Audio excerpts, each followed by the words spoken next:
driller from Chicago? Big wide, young money shit, man. Wick is lit, coming soon. We out here in Cali vibing with no jumper, man, you know? Go with him. That be going crazy. I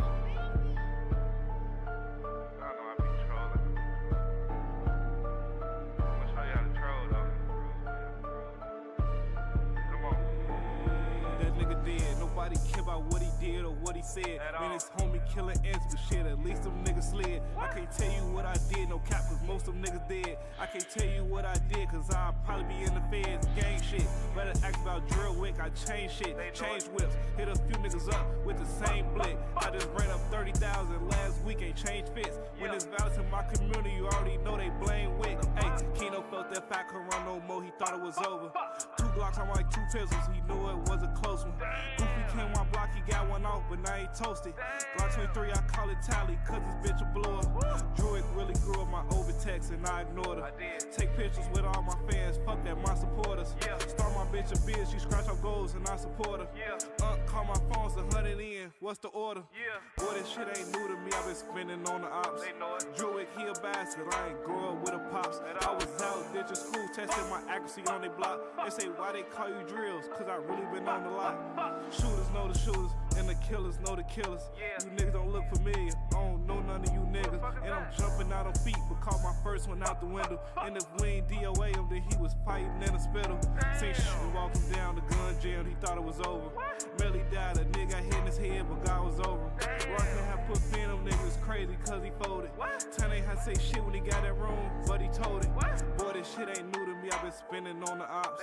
You niggas ain't kill shit, videos the only thing you drop. I'm a low-end terrorist, I really spit every block. Call me Druid, Osama, I done went up on all the ops. That nigga dead, nobody care about what he did or what he said. Man, his homie killing ants, but shit, at least them niggas slid. I can't tell you what I did, no cap, cause most of them niggas dead. I can't tell you what I did, cause I'll probably be in the feds.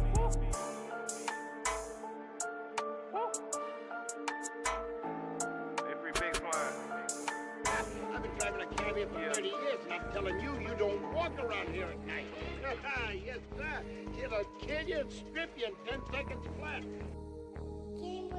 I'm a trophy round this bitch, nigga. They call me big homie. Master level, bro, you drop me, you get like 10 bodies. Payroll let you celebrate it. Don't be his 10 body. Undefeated heavyweight, nigga, I think I'm big baby. Half a brick, slapped it all grams, these horns go crazy. Slap his bitch, knock down his mans, Javante Davis. We hang niggas, cab the clan, come get your shit painted. Drop bodies and bags to plan, ain't nothing gon' change me. Rambo, I stand on my name, they know I pop shit. Dirty choppers at my mama house, she know we drop shit. Get in the streets, take will come with it. You bet not snitch, we slump shit everywhere in my city. I cannot flip. In the cell, 8 with his mans looking at his portrait. Like, damn, cuz, what happened to him? I know you salty. Sugar turn to shit, you get static with your partner. They start scratching with some pits. He can't shake up out that coffin. They was calling, trying to squash it. Don't want war with us. Mama house blew up. Dude got his noodle touched. At Geno's, caught him lacking. Took my 40, smacked him up. Man, y'all lucky we is on camera. I'd have built your ass up. We started stepping around this bitch. I bet they vouch for it. Little niggas look up to me. Don't know we dropped they big homies. Out of town hunt niggas. I always got my stick on me. I took a life when niggas took some shit from me. Gangsters moving silence. We don't post nothing. I promote violence. They go smoke some. Shaquille O'Neal with an AR Gillos and go post up. My baby 24, R.I.P. Kobe. He gon' show up. Sit you next to Kobe, brother. Then scratch off doing donuts. Let Giants sleep.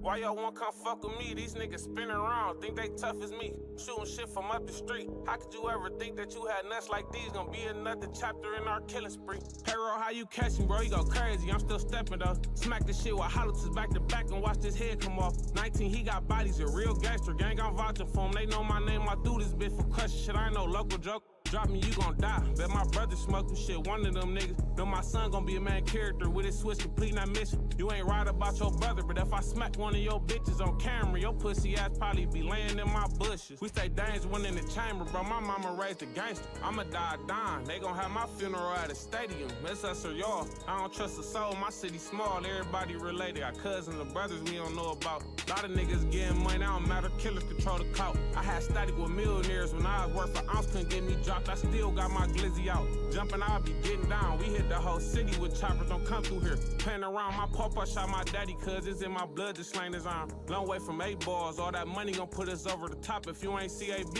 you a op. That's just how we rock, race killers in the ghetto, call out of town, they come through, pop your top, nigga. You a op, that's just how we rock, race killers in the ghetto, call out of town, they come through, pop your top. You a op, that's just how we rock. Boy, stay out the way. Boy, stay out the way. Huh? What? They got Wooski on the mix. Boy, stay out the way. Stay out the way. What? Boy, stay out the way. You ain't really in the field. You ain't trying to catch an murder case, but stay in your place. Yeah, glizzy out of state, but he stay coming back with the Drake like bitch don't play. These niggas be bitches. Boy, stay out the way. Huh? These niggas be bitches, boy, stay out the way, huh? These niggas be straight hoes. Hit a block, pop out, 6 niggas with 8 poles. Like a switch, but I hate those. Kept shooting at the 50, fuck around, then broke poles. New ops like new goals. If you really know me, on the guys, I'll reach those. High as hell like rainbows. The ops so dirty, so they ass for the same clothes. Had to wait me a minute. Had to go get a bag out, thought I was finished. On the guys, we winning. Them niggas so broke, on the guys, we chillin'. Pop me at my OD, and I won't stop smoking till I reach Brody. Gang shit like OG. These niggas 6'9", so they ass on police. If it get booked, Chase gon' free me. But that shit cook, they can't get me. These niggas don't really wanna see me. Set it up, you can be the glizzy. We gon' drive, but I'm hopping out on feet. Hit a cuss, really pop his ass like grease. They ain't never even seen nigga like me. With the shit don't text, nigga don't tweak. But you all niggas know you finna get back. No one lace on, sorry for the setback. Niggas never on they block, cause they know it's that. Every time spin they block, like to run it back. What? Every time spin they block, like to run it back. What? Gang shit, we ride together. Me and Tavo gon' slide forever. Me and T.Y. gon' strive for better. Try to blick me, nigga, that's a never. Boy, I stay with the cheese, got a bag on me. Shorty them gon' slide for cheddar. Boy, I love this beef, I thought I was on cheap, don't know how it come forever.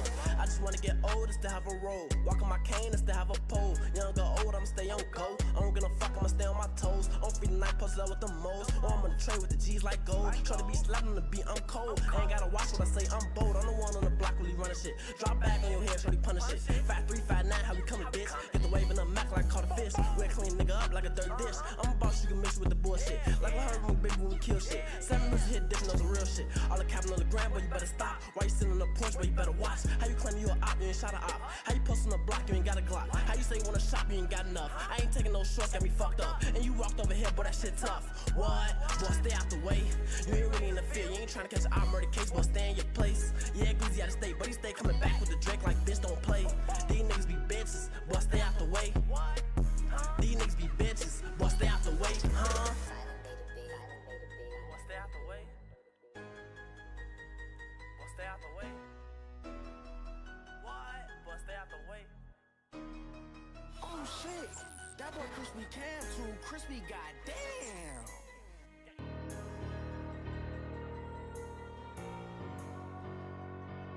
Right there, yeah, get grab that one. Yeah, grab that one. Yeah. Don't want the button on it. Yeah. Give me that one too, give me that one too. Yeah. I'm sight. If I was you, nigga, I won't fuck with Mac Faded, just clear the wall in the pawn shop. Police ass nigga tryna lick on my kilo, sauce a bitch still knock it top. Yeah, nigga, this city so goddamn little, you can run, I'ma still get a drop. Yeah, just bought a chopper the size of a Glock, now it's easy to aim for the top. A nigga already caught me slipping, I'ma shoot a little fast, I ain't just talking out my mouth. I really got racks and rank in this city, nigga, my grandma can vouch. I got like 4 millionaires tryna sign, but I'm still posted at the crack house. 37,000 on my goddamn nigga, when I see him on Zay, I'ma still gonna down. Wish I could tell Billy we ain't live with no pussy, this shit on the floor, you get out. On the other side, could've been changed me in my hood life, but I ain't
pussy.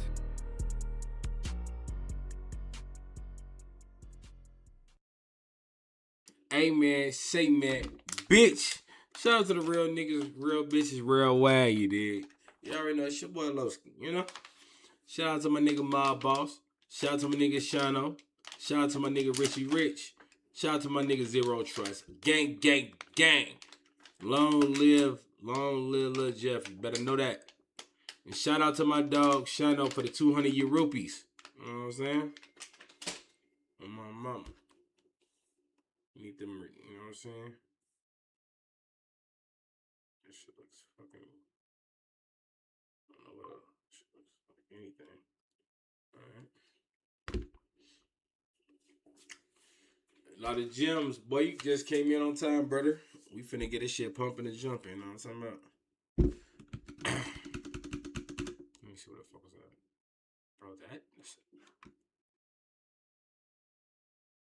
Bro, bro, they be having, they be having some weird ass looking people, bro. Like, who fucking blood?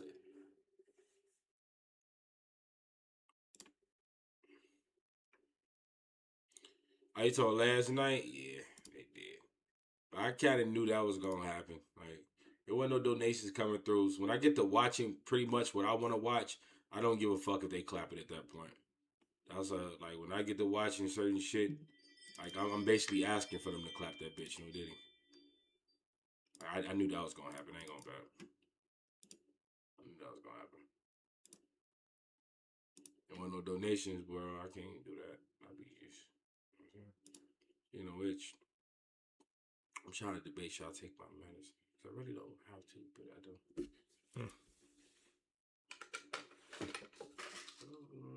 Doing it around. It better be boring. Yeah, nah, those Zans be, boy.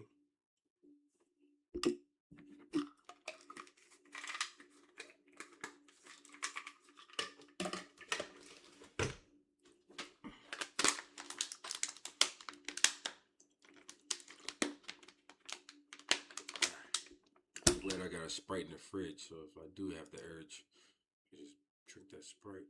But hopefully I don't. I just ate a banana. For decades, the Vice Lords and the Gangster Disciples have stood on opposite sides of Chicago's most entrenched street conflicts. Both organizations rank among the 5 largest African-American street gangs in the United States, and their rivalry is rooted not only in territory, but in ideology, alliance. See, everything is always blue and red, bro. The Crips to the Bloods, the Republicans to the Democrats. Like, you name 2 things, bro. You can take the gang names away. And I promise you, bro, it's going to be 2 groups. Who knows who the fuck they going to be.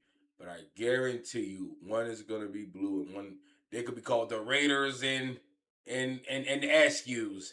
And them niggas going to be red and blue, gang.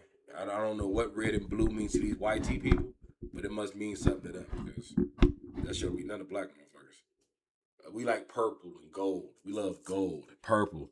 You know what I'm saying? Brown, gray.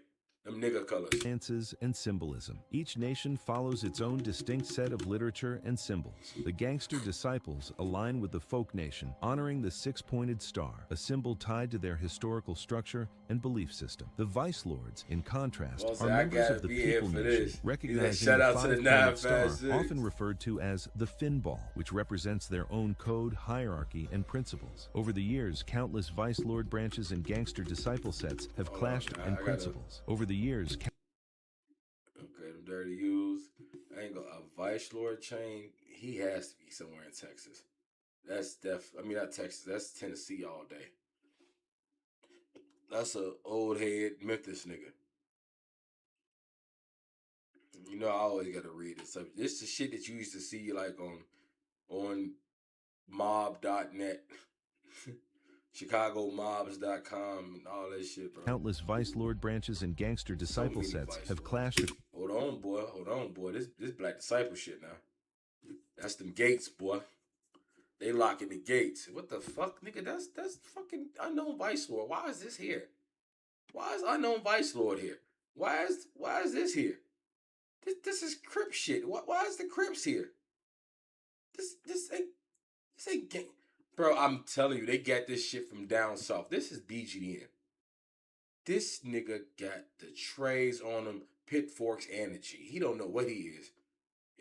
I'm whatever David was. He just shoved. I got this heart with the 6-point star and wings on my neck. That's funny. That just show you how long I've been GD. I've been GD for this shit was a trend, boy. What the fuck? Who the fuck is that? Zero. Nigga. Zero? Yeah.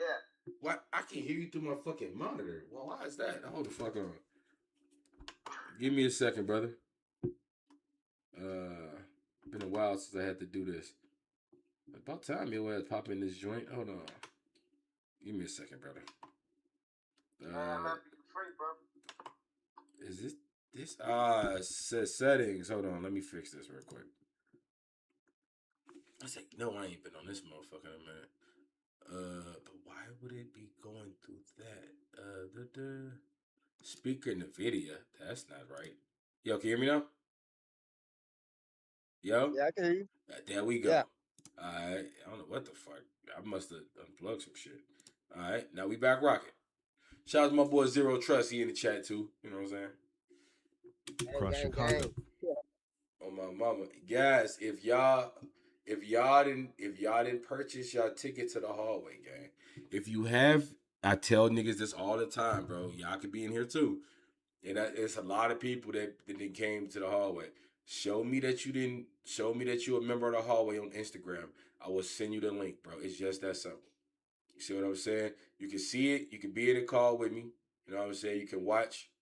And it won't be no delays. Everybody else have to wait a couple seconds, but you can see as I see it. You know what I'm saying? So if you're a part of the hallway, please, bro. This is your privilege. You know what I'm saying?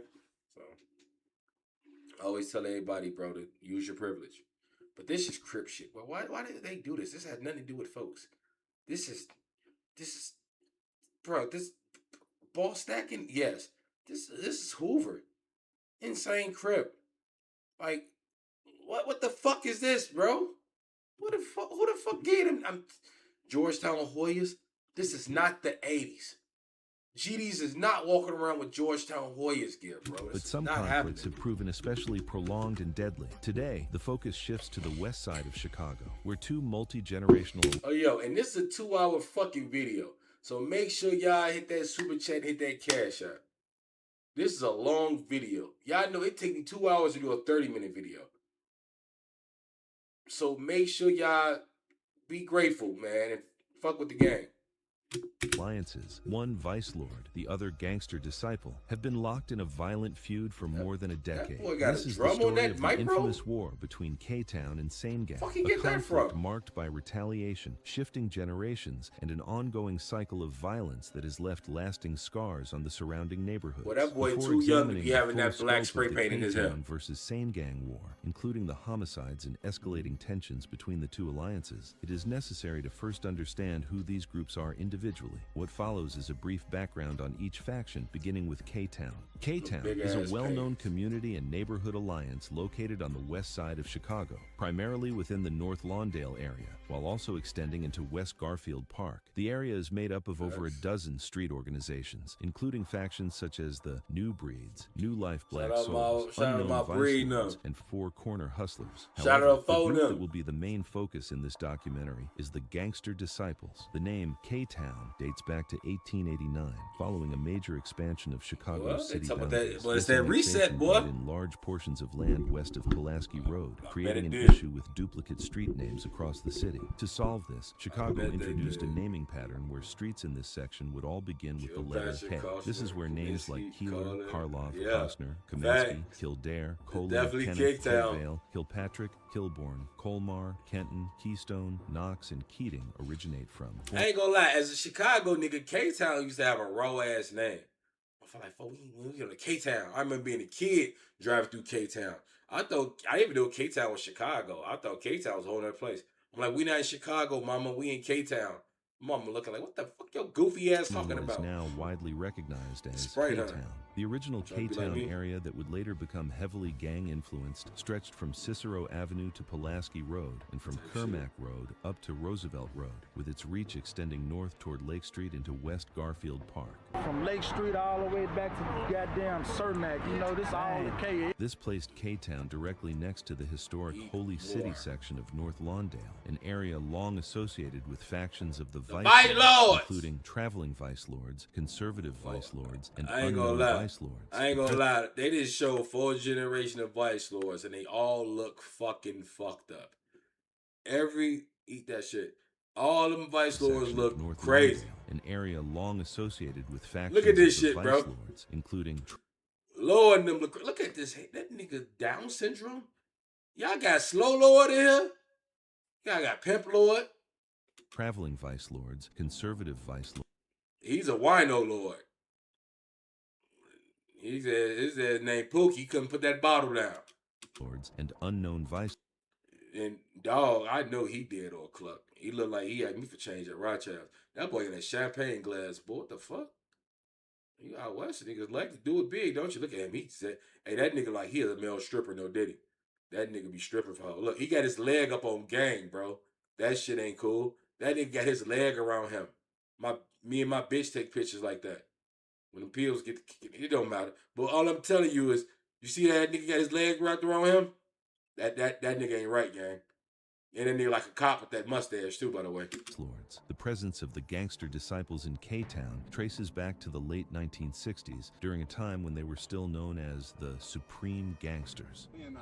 Oh, Larry! Time for, but I ain't gonna lie, so it's like in the borderline between the Vice Lord shit and the GD shit. My old man, my daddy, my uncles, all the OGs, you know, they were supreme gangsters, you know, they started this shit for us, and, you know, this shit was basically inherited down to us, you know. Between 1967 and 1969, What? the foundation... That nigga Larry had no process, boy.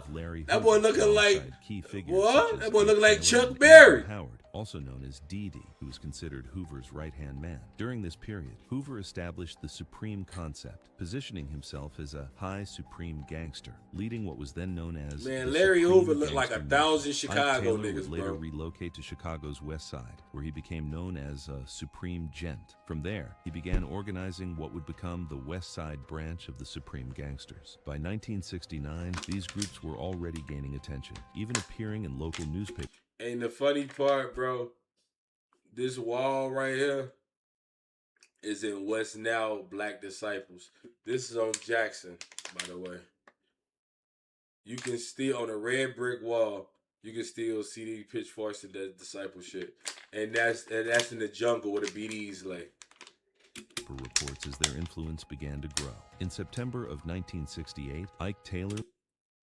Do y'all pay attention? Everything always go on in September, bro? I don't know. You gotta be real careful around September, bro. That's my birthday. You gotta be real careful with September, gang. September is not like that month can take you out this bitch. Moved to the Any intersection day, of but Gladys and you gotta Keene watch in the September. K-Town area, located within West Garfield Park. This move came shortly after his release from the Audi Home Juvenile Detention Center, as his family... Bro, look, this nigga was not in the Audi Home looking like that. Bro, that nigga looked like... That nigga like he just left the steel mill. That man is not going to the Audi Home at that age, gang. You're not telling me that he get a... I used to go to the Audi Home. I looked like a fucking child. I looked like a kid going in and out the Audi Home. This nigga looked like he's behind on child support. I'm not located going. from Englewood to the west side. At the time, the area was already... All them GD-ass niggas going from Englewood to out west, boy. Y'all fucked the demographic up, boy. That's probably for Lord and phone them. All them GD-ass niggas taking y'all ass on 290. Active, with a strong presence of Vice Lords and the Egyptian Cobras. Upon arriving, Ike Taylor began introducing the ideology of the gangster nation to local youth, many of whom were already affiliated with existing organizations. Through recruitment and influence, several members of the Egyptian Cobras would eventually flip and join the Supreme Gangsters, marking a significant shift in the area's gang structure. During this early formation period, Ike Taylor appointed Robert Red Lawson as his sergeant-at-arms, gangsters. This moment is widely Said Reddit recognized just as the signed beginning out of the 1800 Gangster cheap Disciples stuff. Foundation on Chicago's West Side, originating directly out of K-Town in 1968. Early members of the West Side Supreme Gangsters included What individuals up, K-Pax? such as Hey, Ronald we in Lawson, Gladys Discord Zachary too, gang. Robinson, Roscoe Mitchell, also known as Box, Michael Clements, known as Clembo. Charles Weatherspoon, also known as he Goon, like who was 23. killed by Chicago police in 1971, and Coop Phillips, People who definitely resided checking on that the 9 months. 4100 block of West Gladys Avenue. By the early 1970s, the Supreme Gangsters had rapidly expanded their presence. Their growth was largely Hey, bro, this nigga wrote a fucking essay. This nigga, him and his chat GBT got freaky. Like, that nigga done really went through some shit. This nigga got his shit, Reddit shit, mixed some shit. Bro, this nigga, what the fuck does this have to do with anything? This nigga pulling, bro, this is a real life news clipping. This nigga had to go to the fucking he had to go to the Harold Washington Library if he from Chicago. That's the only place you can go to get this type of shit still.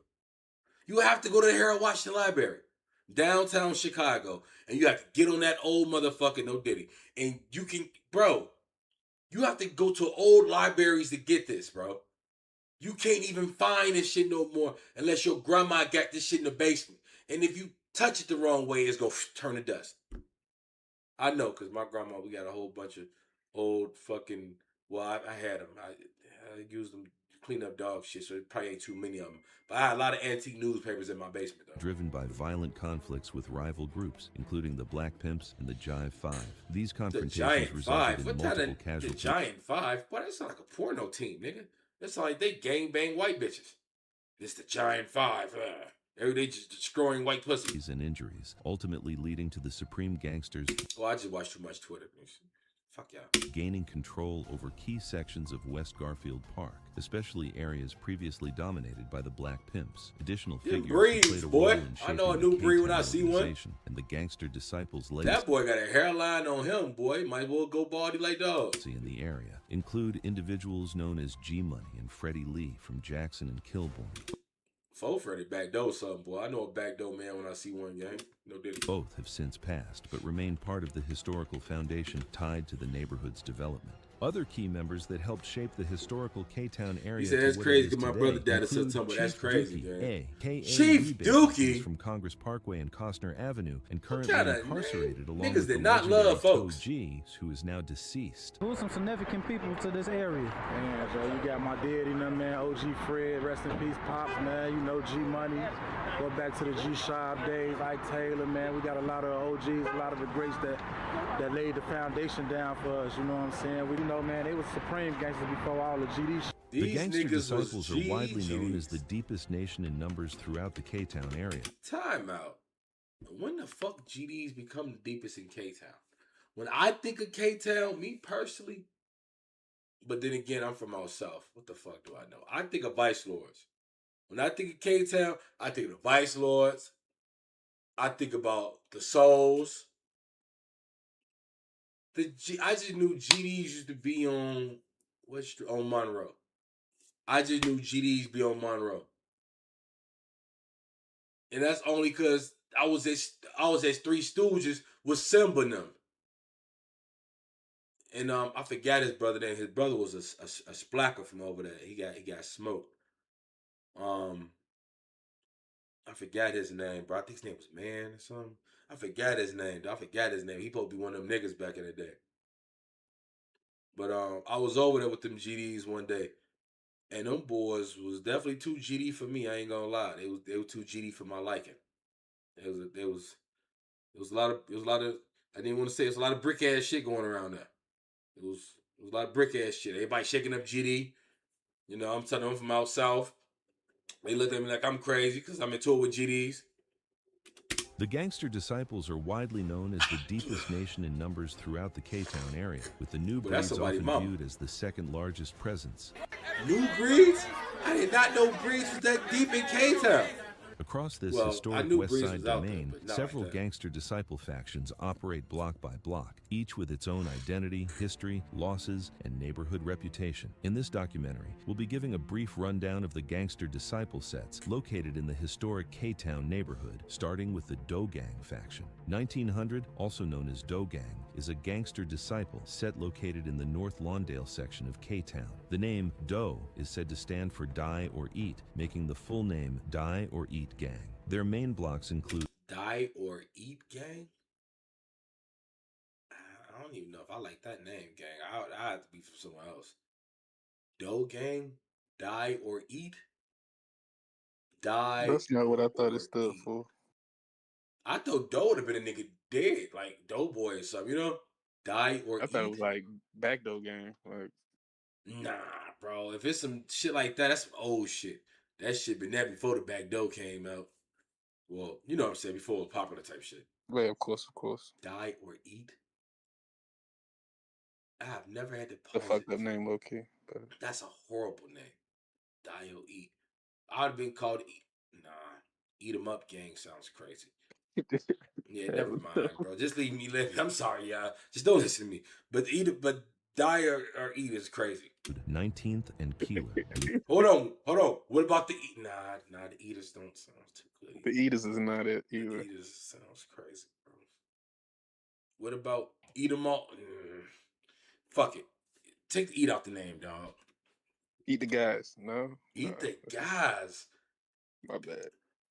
Nigga, who we been partying with? Sean Puffy Combs?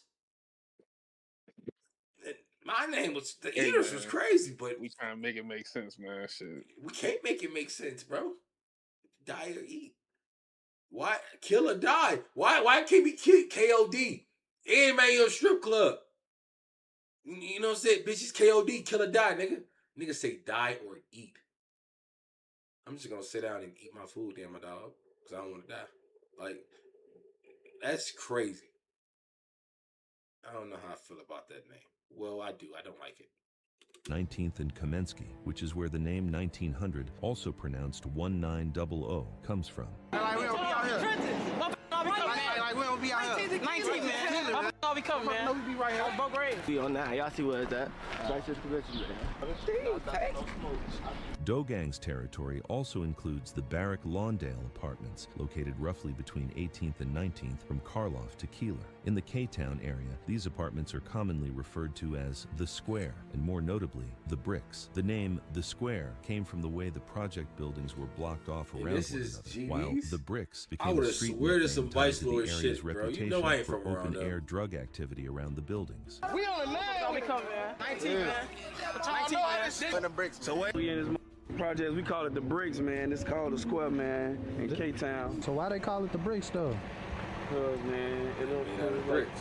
All this shit blocked off. It ain't used to be blocked off, though, but it's the project, so they just call it the Bricks, because they used to sell bricks out this a long time ago. So what was the name of these projects? It's called, like, the Square. The Square? Yeah. Many members from this area also grew up attending... I don't think that's Chicago housing. To be a project, you have to be in Chicago housing. Like, I don't think they was ever a part of CHA. I'm sorry, but that's not the projects. Y'all didn't. So if they not CHA, they just like an independent, like. Yeah. That's just some, somebody, it's not city owned. Somebody had a little pay, and they know how that shit go, bro. You know what the niggas call in the South? Them apartments. Y'all niggas in apartments, ain't no fucking projects. It kind of looks, it could, it looked like the apartments, gang. It looks like apartments. It looked like some Chicago apartments. Roswell B. Mason Elementary School, Yeah, a neighborhood GD as school hell, that ain't it? served as an early environment where friendships, alliances, and local ties were formed long before street identities fully developed. Do Gang is also known as Mon Mon World, in honor of fallen member Keeman Deshaun Wheeler, also known as Mon Mon, who was killed on June 17, Mon Mon is a crazy 2015, name. during a robbery His mama incident gave him that reportedly name. involving members affiliated with the Danny Mob unknown Vice Lords faction. After his death, Do Gang members created a hand sign using both hands hands to form the letter M in honor of Monmo, We'll say with this the middle bro and them, ring y'all finger slow put down. together, while the index and pinky finger are in between. The faction also has a music presence through Nine Boys Entertainment. The name Nine Boys comes from the last number in 1900, representing the 9 in their set identity. Some of Doe Gang's main rappers and artists include Real Boss Remo, Doe Gang Captain, also known as Cap, 19 Kill Bill, Menace 19, Lil Big Op, and Jawan Ward, also known as Lil Hot, who was killed on April 16, 2021. Fly Life, also known as Fly Boys, is another gangster disciple faction located on 16th Street in North Lawndale's historic K-Town section. Fly Life's territory is said to stretch from 16th to 18th Street between Costner and Pulaski. They are positioned down the street from the Doe Gang / 1900 faction discussed earlier, and the two groups are known to be heavily aligned. Fly Life's main blocks include 16th and Karlov and 16th and Kedvale, which is where the faction's 1,600. What's up, brother? So all these niggas are like a block apart from each other. Now that I don't know. I'm learning with you, bro. You know, I'm from 1,000 blocks away. I have no idea with these guys. You know what I'm saying? As you learning, I'm learning. This is definitely uncharted territory for me. Type shit. Well, I know SP probably gonna answer that. I mean, he from over there for sure. Yeah, he probably gonna answer that. Mm-hmm. He's our West Side analyst for sure. Hey, bro, I know my way on Mars before I know my way out west. And I've never been to Mars. Name comes from. The group is also known as Rock Nation, a name used in honor of fallen member Cornelius Rock Hunter, who was killed on January 17, 2015. One of Fly Life's main rappers is Fly Life Lil Rel, the son of a well-known deceased Fly Life member, 21-year-old Gerald D'Angelo Love, also known as Remy Rel, who was killed on April 18, 2010. Remy Rel's name has also been disrespected. Hold on, when he He was killed on April 18, 2010. Remy I ain't gonna lie, 2010 was busting. Boy, I got clapped up 2010. That shit was busting. Remy Rel's name has also been disrespected in publicly released songs by rappers from the Sanegang Mafia Insane Vice Lords Alliance in Austin, a group that will be covered in more detail later in the documentary.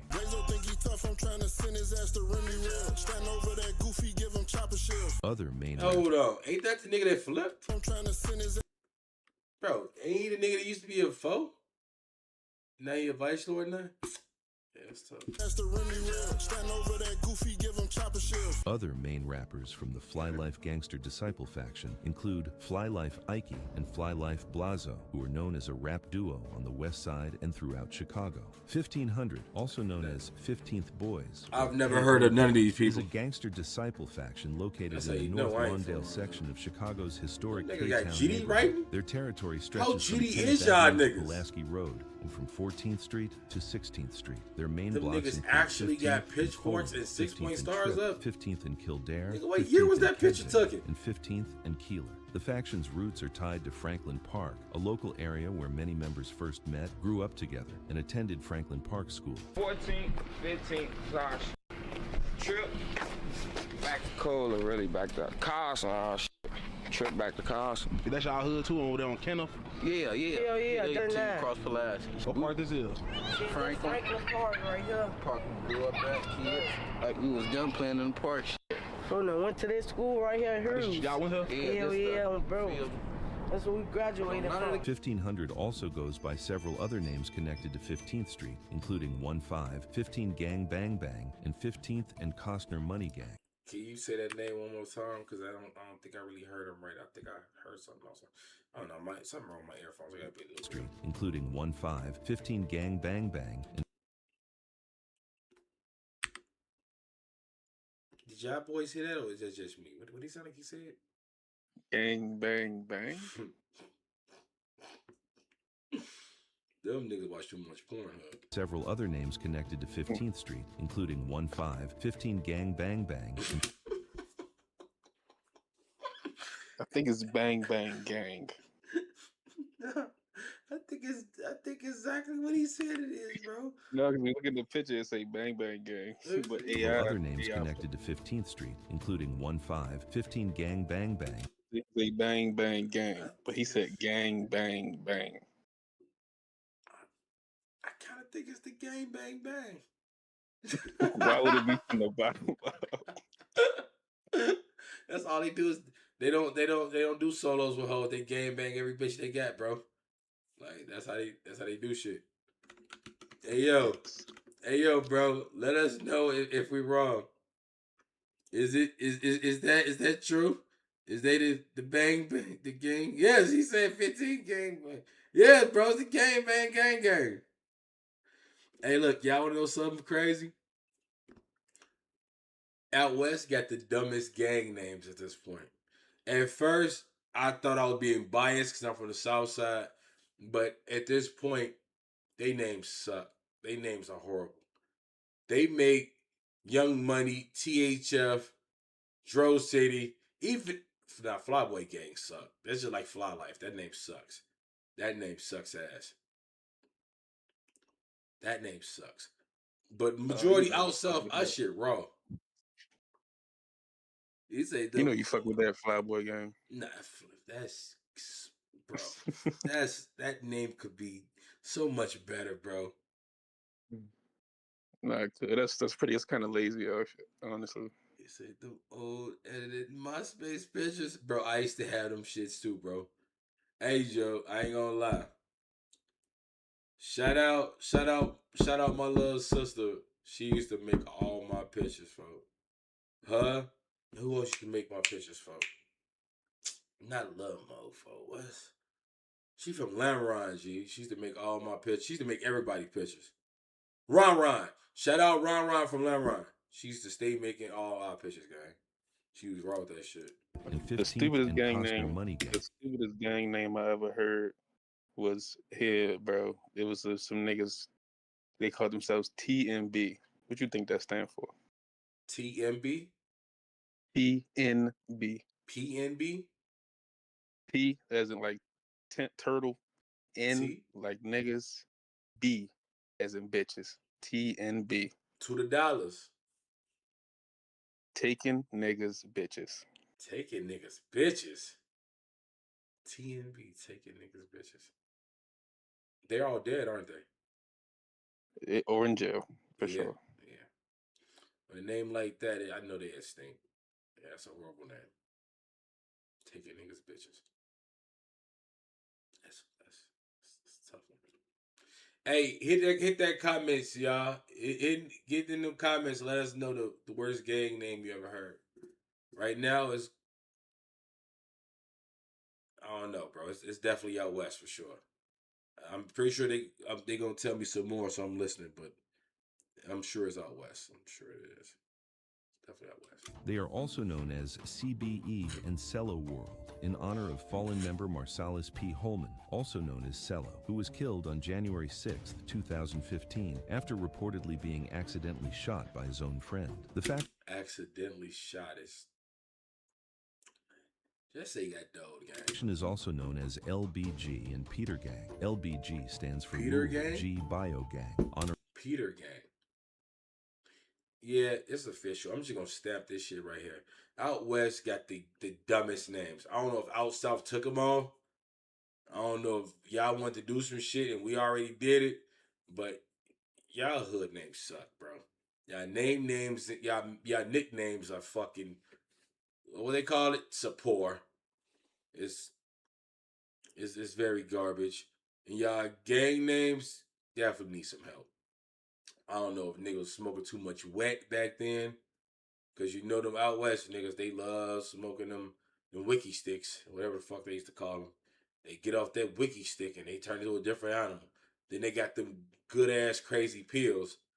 So they pop one of them, one of them real moves, boy. They start naming shell types of shit. Bring two fallen brothers, And I thought Baco was a stupid name. The Bach. That sounds pretty cool. But Baco, that sounds dumb as shit. It reminded me of Paco jeans I used to wear in 3rd grade. Hated them shit. Marcus Weathers, also known as Lul G, and Donald Morrison, also known as Bio, who were killed 2 months apart on July 24th, 2015 and September 2nd, 2015. Peter Gang is named after another beloved fallen member, Demonis Johnson, also known as Petter.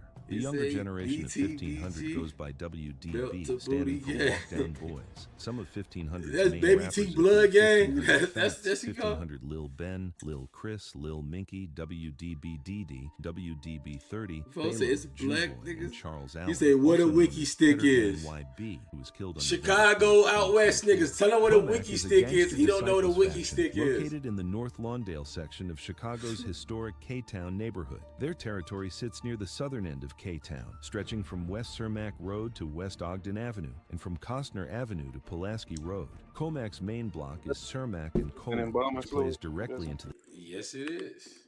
We dipped it in embalming fluid. This rolled a special way, and they sell it to you that same way. Some will call it angel dust. It's angel dust, Holmes. Yeah, I seen how smoky was in the chicken coop. Nobody couldn't get him out but his mama, nigga. And out west niggas, that's what they do. They big for that, no diddy. Fat swirl. When I hear fat swirl with a P, I'm thinking of fat asses.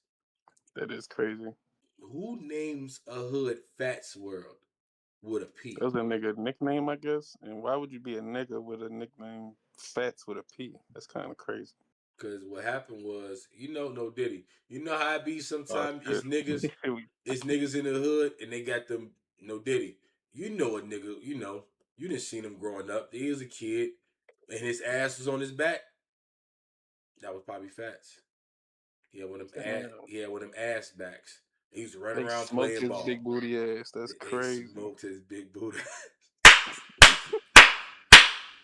That nigga probably laid down on his stomach with his ass in the air. They thought he was arching. They said, "Why is his ass in the air like that?" I don't know. We just pronounced him. 6:25 p.m.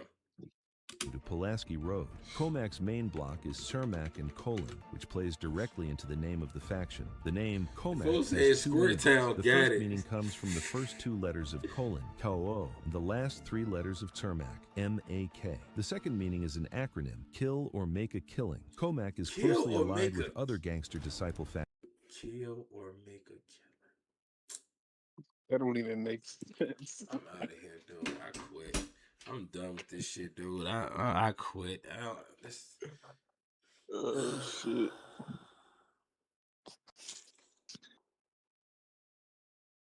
Fucking out west against, bro.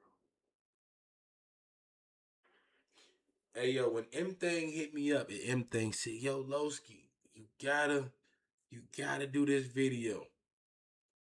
I said, "You know what? I got you, bro. GDs and Vice Lords, that's classic beef." Then I seen it was 2 hours long, and I said, "Burr?" But now I'm watching it. I feel like I'm losing brain cells. I mean, I did pop some Xanax and all, but I don't think that's really what's doing it. It's more the names, man. And they haven't even got to no catastrophic shit yet. The names is just taking me to the king. Factions in North Lawndale's K-Town area, including 1500, 1600, and 1900. Together, these factions are grouped under the name 956, with the 9 representing 1900, the 6 representing 1600, and the 5 representing 1500. That's all bro them. Cermak, 1500, 1600, all K-Town. That's the guys, man. We like Cermak gang or something? That's Comac. Yeah, Comac. Killer make a killing on one. We in the 9 with it, but y'all know it's 956, man. The whole west side. I'm saying, what other hood y'all with out west? Oh, yeah. With the 5, the 9, the 6. I know, if you ain't from 5 now, the 6, you ain't. If you ain't from the K, then we don't know what to say. Bro. This K-Town? Yeah, hell yeah. 1600, all that. I'm in the hood with the 9, 5, and 6, like fuck the 7. Comac's main rivals include Lil D Mob, a faction made up of conservative vice lords and traveling vice lords, along with Danny Mob, which falls under unknown vice lord and traveling vice lord ties. Comac also goes by several other names and acronyms. One of them is KTG, standing for K-Town Growth. The faction is also known as Cello Mob 2200 and Turn Up World. Another major name connected to the set is Fats World, which honors Vincent Fitz, also known as Drilla Boy Fats, a well-loved Comac member. Drilla Boy Fats. Drilla Boy Fats. Stop, bro. Yeah, I'm not gonna go there. I'm just gonna let it Don't even slide. touch that one. Don't even. No, bro, I can't do that. I'm just gonna let it ride, bro. But you know what I'm thinking.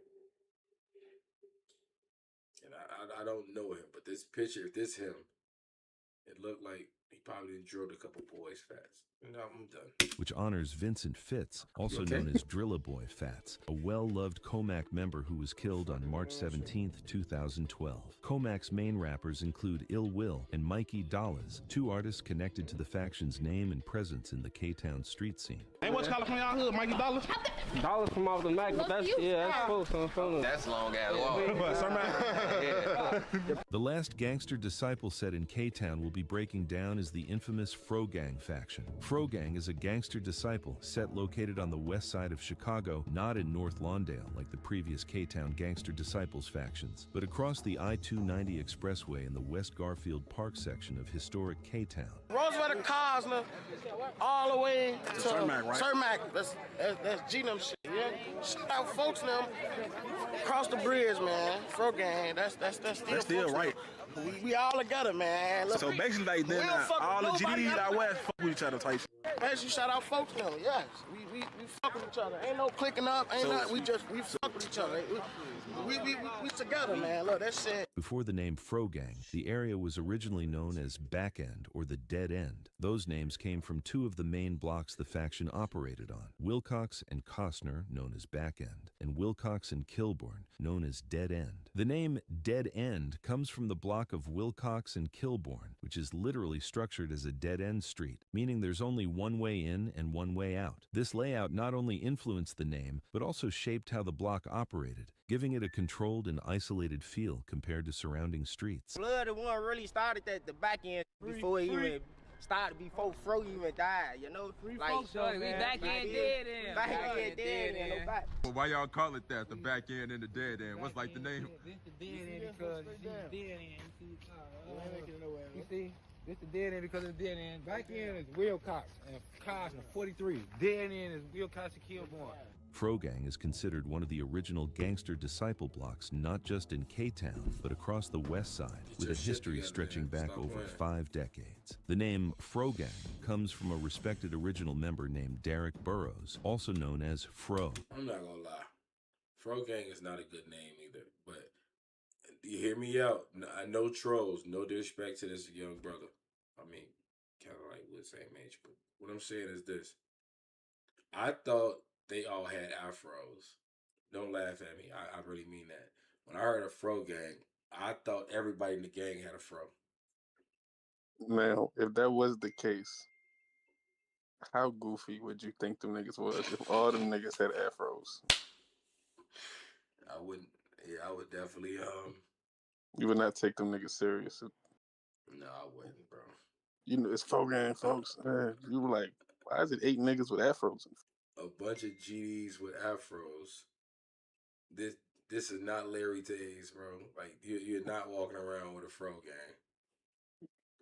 Fro was shot on June 10th, 2013, and later died from his injuries on June 12th, 2013, just 10 days after his 30th birthday. To people from the area, Fro was more than just another member. He was viewed as a legend from Back End, Dead End, and the wider K-Town community. He was known as a different type of member, someone who carried respect across different crowds. Fro was even close with Philadelphia rapper Meek Mill, who showed love to him in the faction, even appearing in Back End. How the while fuck Fro he was still knows alive. Meek Mill? Cool, I guess. How the fuck he know Meek Mill? Random, but that's... Yeah, that's... See, when I see shit like that, I got other questions. Here we go. What? How cool was he with Meek? Did he ever go meet Diddy? Was he ever at the parties? No, he died 2013. That was before Meek really knew Diddy. I think. Oh, okay. I hope so. Cause you know, boy, Diddy been throwing parties since '89, boy. That's true, but 2013, that's when Meek still had his whole, persona, and niggas looked at him like a street nigga and all that good shit. That's back when the movie Streets and shit came out. Mm-hmm. Yeah, he wasn't doing no Diddy parties there. Not his bag wasn't. He ain't had that bag for that. Okay. Still a good question though. How did he even know me? That's a random link right there. That's the internet, bro. That's fool. Then he probably had a couple dollars. You know what I'm saying? You know how that shit go. Be around a nigga in the club or something. Meet a nigga at a show. Yeah. And he might, it might be a real nigga. You chop it up with. Now you got Ella. Well, Meek in Chicago, he needs some niggas to move around with. But He needs some still, security. how would you run into these niggas though? You would have to know a nigga to even lock in with a nigga for that type of shit. Great point. Yeah, you just can't go to rent a nigga. Rent a nigga's crazy. Rent a nigga. That's a lot of these niggas be doing, bro. Gang, like, let us know, like, what's today, like, you know. Me in the K right now, man. Fro died 2013. That's when Fro gang started, man. So talk about Fro. What he meant to the hood to where y'all named the hood at them? Man, Fro a K-Town legend, man. Big brother. I fed the birds with him, man. Like, yeah, he used to feed I birds used a to lot. feed the birds with Fro. Like, he was different. He was different type of breed. Niggas ain't play with brother. What the fuck you mean to feed the birds? Like, throw them, like, fries and shit? I ain't gonna lie, man. Fro was like bread. Man, no back. Me Meal, no back. Me Meal know what's going on. He had videos on YouTube with Lil Snoop when Lil Snoop was alive. Hey, matter of fact, come here, check it out. Walk right here. Fro Gang's territory is said to stretch from Madison to I ain't Adams. gonna lie, when a nigga say, check it out, let's go over here, boy. I'm clutching. You ain't gonna poke me, boy. And from Kenton to Costner, with one of their most notable blocks being Monroe and Costner. Because of the activity and money-making reputation around Monroe and Costner, Fro Gang also became known as Monroe Millionaires. I was just finna say, yeah, okay, I have met some of these niggas. Mostly older niggas, some young niggas around too, but I've met. I know some Monroe millionaires. I didn't know that Fro Gang was the same thing. I don't know shit, bro. Name they go by is YBH, which stands for Young Big Homies, a name based on how younger members carried themselves. They make this shit too easy, bro. Can I always stop with the names, bro? I feel like they need to ask ChatGPT before they make a name. They need to talk to ChatGPT. Hey, my homie just died. He died on this block.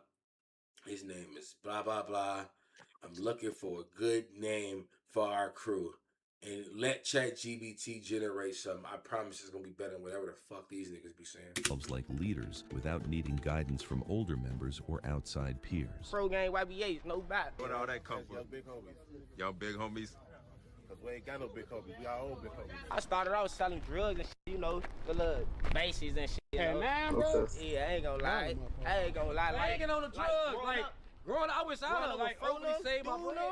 Man, we doing them, like, really was playing with that shit. Like, Monroe Millionaires, like, this yours. Motherfuckers ain't make that name for nothing, like, Hey, Meek was in our trenches. Meek the only rapper that with us for real. All you other rappers be Joe. Shout out Meek, Joe. So how far would y'all say like the hood stretch?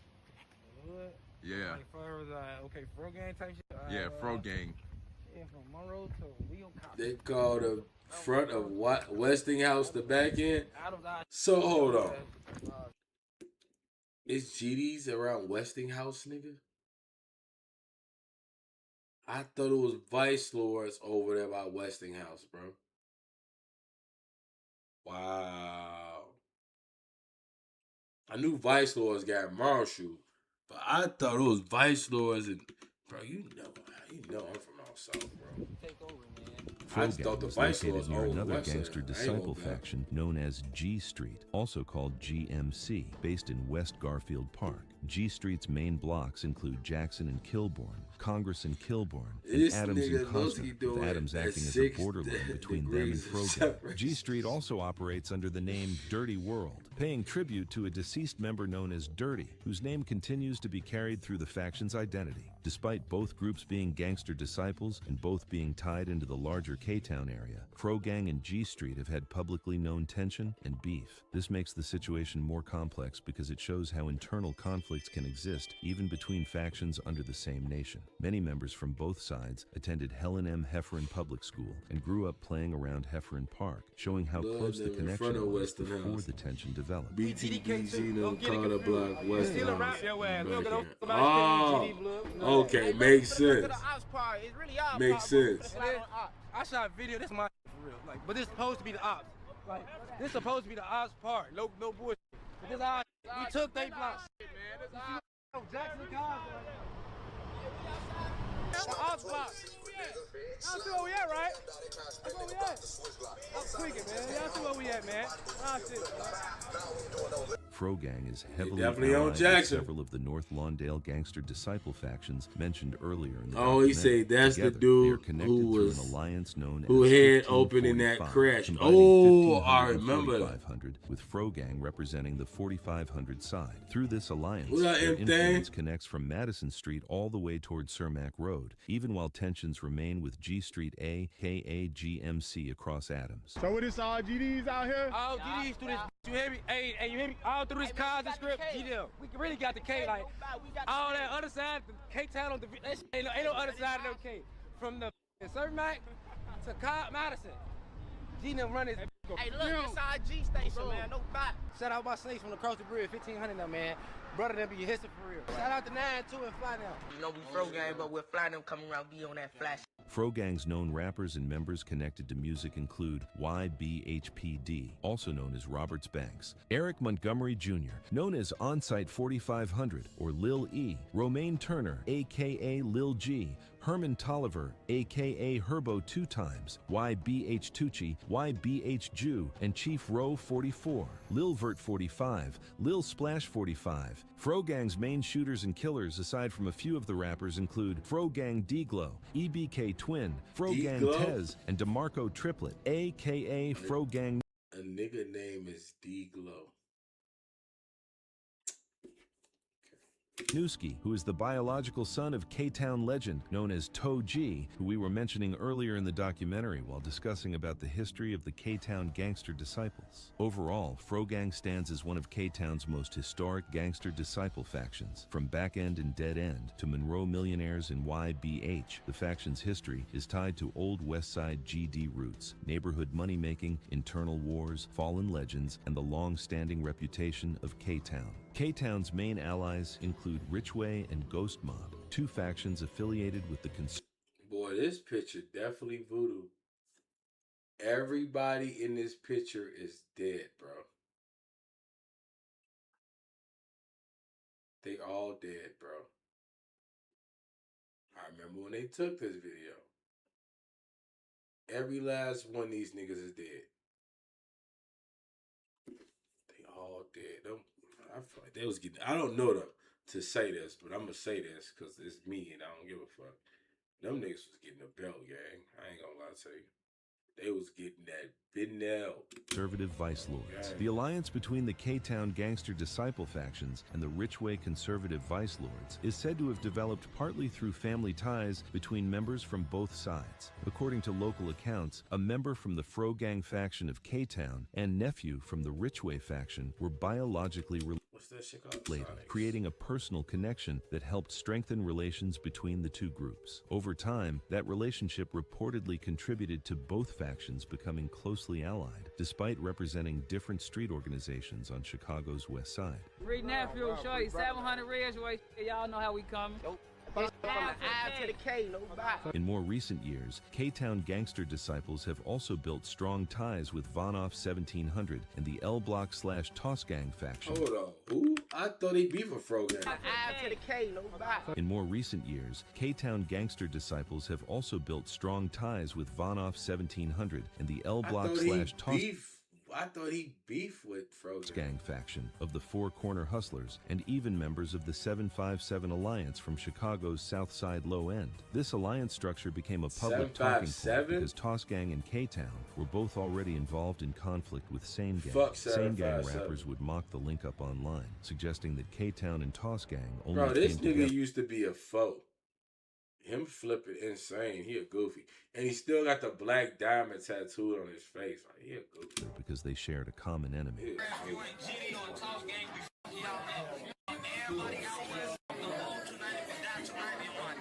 I'm a foe, but I'm locked with the G's. They bounce out and squeeze. I'm sending the folks on hits. Jumped in the car with Ike.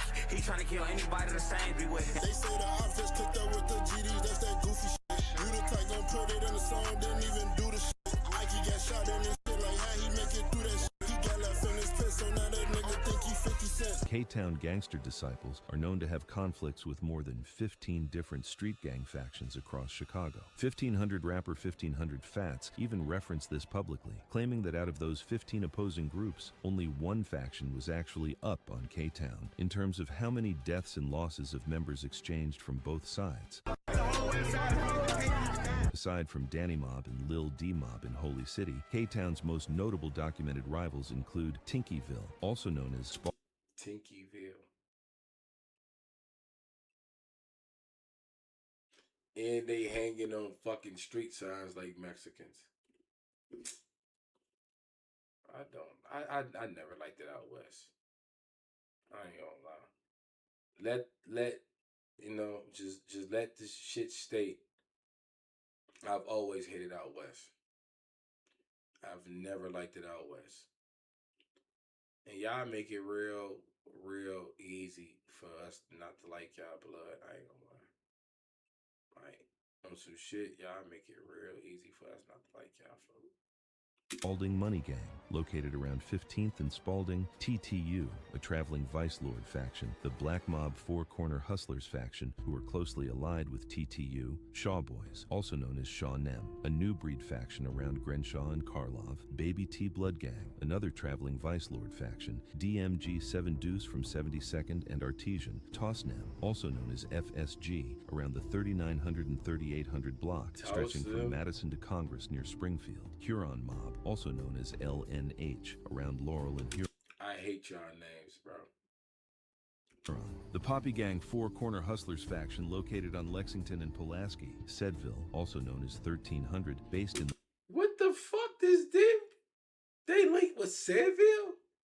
Oh, they go. The Marshall Field Garden Apartments. New Life Black Souls in West Garfield Park. AMG Conservative Vice Lords in Holy City. MNA, located in the Austin area. Hollywood 5200, based in the Austin area, and the wider Sane Gang Alliance, also based in Austin. Among all these rivalries, the main focus of this documentary will be the conflict between the K-Town gangster disciple factions and the Sane Gang Alliance. Long ago, after the end of the infamous conflict between the Allied and Axis powers on September 2nd, 1945, the west side of Chicago was already beginning to face major changes that would permanently reshape the city's future. In 1940, 5 years prior to the end of World War II, the Chicago City Council approved plans for a local system of superhighways. Traffic congestion had become especially severe throughout the west side, so city planners began construction efforts there first. Officials chose to follow the path of Congress Street due to the long-standing influence of the famous 1909 Plan of Chicago, created by Daniel Burnham and Edward H. Bennett. Within their vision for the city, Burnham and Bennett declared that Congress Street should become Chicago's grand axis, imagining it as a massive boulevard stretching from Grant Park toward a towering civic center at Halsted Street.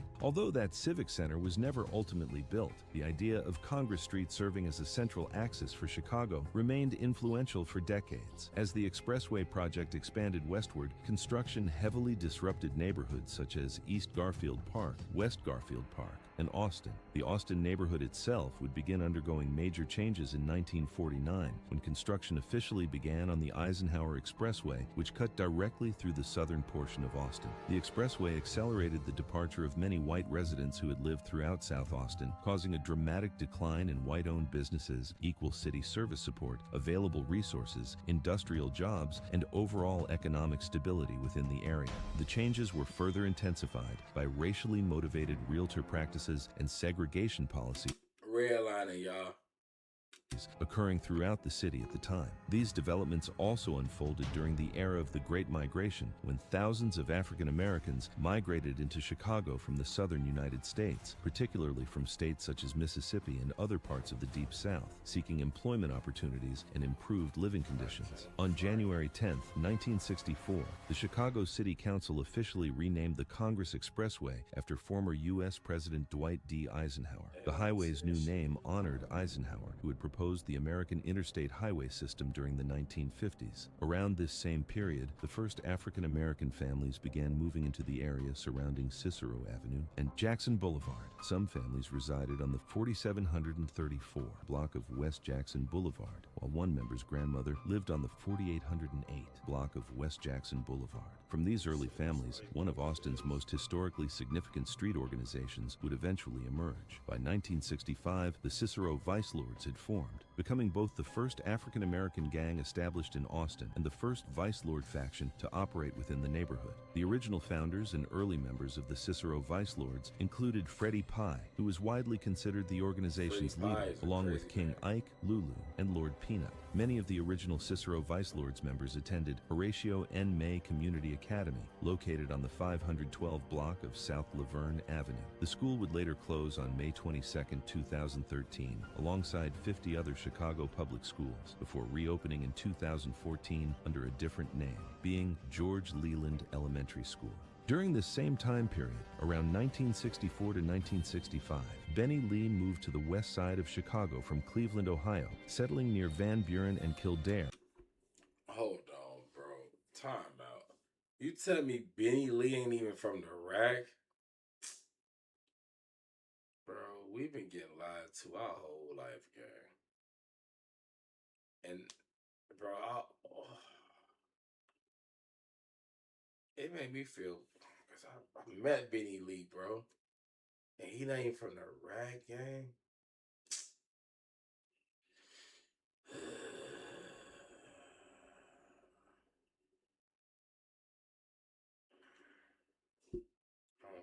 In West Garfield Park. Once there, he affiliated himself with the Baby Hoods, the younger generation connected to the Seven Hoods, which were led by Don Juan. 1 year later, in 1966, Benny Lee became the first member from the crew to move from West Garfield Park into the Austin neighborhood, settling on Cicero Avenue near Jackson Boulevard. Older brother was born in 1953. Okay. And my father left Mississippi to build a home for them to Painesville, Ohio in 1950. Hey, I used to get a lot of money in Plainsville, man. Hey, free my brother, though. My brother Beefy locked up right now. 4. Hold on, what Beefy only one locked up? Who else locked up in Plainsville? Fuck, somebody else locked up in Plainsville, bro. Skink, no. Free my nigga Skink. My boy Skink locked up right now in the O, man. Okay. Which year I was born. Mm-hmm. And we stayed in Cleveland on the east side until I was 9. That was in 1963, and that's when we moved to Chicago, right at Kildare and Van Buren, the K-Town area. How did that work out for you? Well, I tell people I grew up on the west side of Chicago, but my household was a Mississippi household. Built the Henry Horner Project to shoot them in the air. So blacks was migrating from the east around Damon. You know, my daddy, he from the Henry Hornets. You know what I'm saying? My daddy come from the Hornets. Weston, then Kedzie, Holman, Pulaski, then eventually Cicero in the late 60s. Right. So that was like, that era was more like, I wouldn't say a middle class black community, but we wasn't that poor. Right. You know, it was those that were working decent jobs, could live in that era at that time. Yeah. We became what you call baby hoods. Don Juan and them was 7 hoods. Don Juan and La and Robert Smulligan, he was the chief of the 7 hoods. Mm-hmm. And we were younger, and we were the baby hoods, right? And that was like 64 going 65. And I was the first one out of that crew to move from there to Cicero in 1966. Okay. Which was a predominant white community. And that's when we became vice lords at that time. By the time Lee arrived in Austin, the Cicero Vice Lords had already been established in the area. As white families began moving out of the Cicero and Jackson area, and fewer white residents were interested in moving into the neighborhood, more affordable housing became available for black middle-class families. But from Benny Lee's point of view, moving into Austin in 1966 was not a welcoming experience for African Americans entering South Austin during that period. Lee and his friends were determined to swim at the Columbus Park pool, even if it meant... Hey, yo, shout out to Columbus Park. When I was a little shorty, I lived over there in Triggertown. And Columbus Park is a big-ass park, gang. I ain't gonna lie. Columbus Park lit as hell. I ain't gonna lie. So shout out to the whole Triggertown. I'm happy my mama moved, gang. Well, I was end up being my grandma anyway, but I'm happy my mama moved, fool. Because I promise you, fool, I did not want to be one of them vice lords over there, I promise you. I did not want to be a vice lord, bro. And fighting white youths on the way there, and fighting them again on the way back home. This racial tension and street-level conflict became part of the environment that shaped Lee's early years in Austin. In the summer of 1967, the Cicero Vice Lords approached Benny Lee and his friends during an aggressive confrontation. The leader of the Cicero Vice Lords, Freddie Pye, challenged Lee to a fist fight. Lee put up a strong fight against Pye, but eventually had to flee because he was losing. Despite that, Freddie Pye respected Lee's toughness and fighting ability. After the fight, Pye invited Benny Lee to become a Vice Lord, but Lee and his friends did not want to simply join the Cicero Vice Lords under their branch. Instead, they were told they had to become Vice Lords and attend a meeting at Mandel United Methodist Church at Laverne in Congress. At that meeting, 13-year-old Benny Lee earned his title and rank as the leader of his own group of Vice Lords, becoming the youngest chief in the nation. Lee and his group became the youngest branch of the Vice Lords, but they still did not have a name. That was when Troy Martin, also known as King Troy, stepped in during the meeting and gave them the name Apache Vice Lords. The name Apache Vice Lords was based on Apache Vice Lord? I thought Benny Lee was a C. Benny Lee and his group fighting white groups around Columbus Park. Their reputation reminded Troy Martin of Geronimo, the prominent Bedin-Kohei Apache leader of the Chiricahua Apache Native American tribe who led his people's defense of their homeland against the military power of the United States. He's a Siberian. He's not an American Indian. He's a Siberian. The real American Indians are black, bro. Together, the Cicero Vice Lords and Apache Vice Lords became allies, teaming up to battle white gangs in the area. The Apache Vice Lords territory became centered around Gladys Avenue and Laverne Avenue. The Cicero Vice Lords were seen down the street from the Apache Vice Lords, with them being located on Gladys Avenue and Cicero Avenue. How did you affiliate yourself with the Vice Lords? Well, when we moved up on Cicero in '66, you already had the Cicero Vice Lords. Slim come from off 16th Street. He was one of the conservative Vice Lords off 16th Street. And he started the Cicero Vice Lords, a branch of the Vice Lord. If y'all fucking with my content, you fucking with the reactions we bringing. Hit that super chat, hit that cash app, show some love. Yo, chills. Yeah, the Zans kicked in. I ate salmon and vegetables earlier, but I just ordered some Sonics. The drugs is Freddie Pye, Charles Norris, me, Mo, all of them, they were the Cicero Vice Lords. They was all like 3-4 years older than us.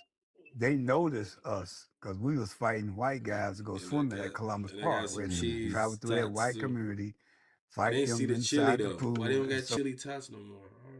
So the Cicero Vice. They do. I didn't see him. So notice us, you know, we was like in the 7th grade. I like chili cheese. And one day they confronted us and told us if we're gonna be in this era, we have to be Vice Lords, right? And so. Because your baby do too.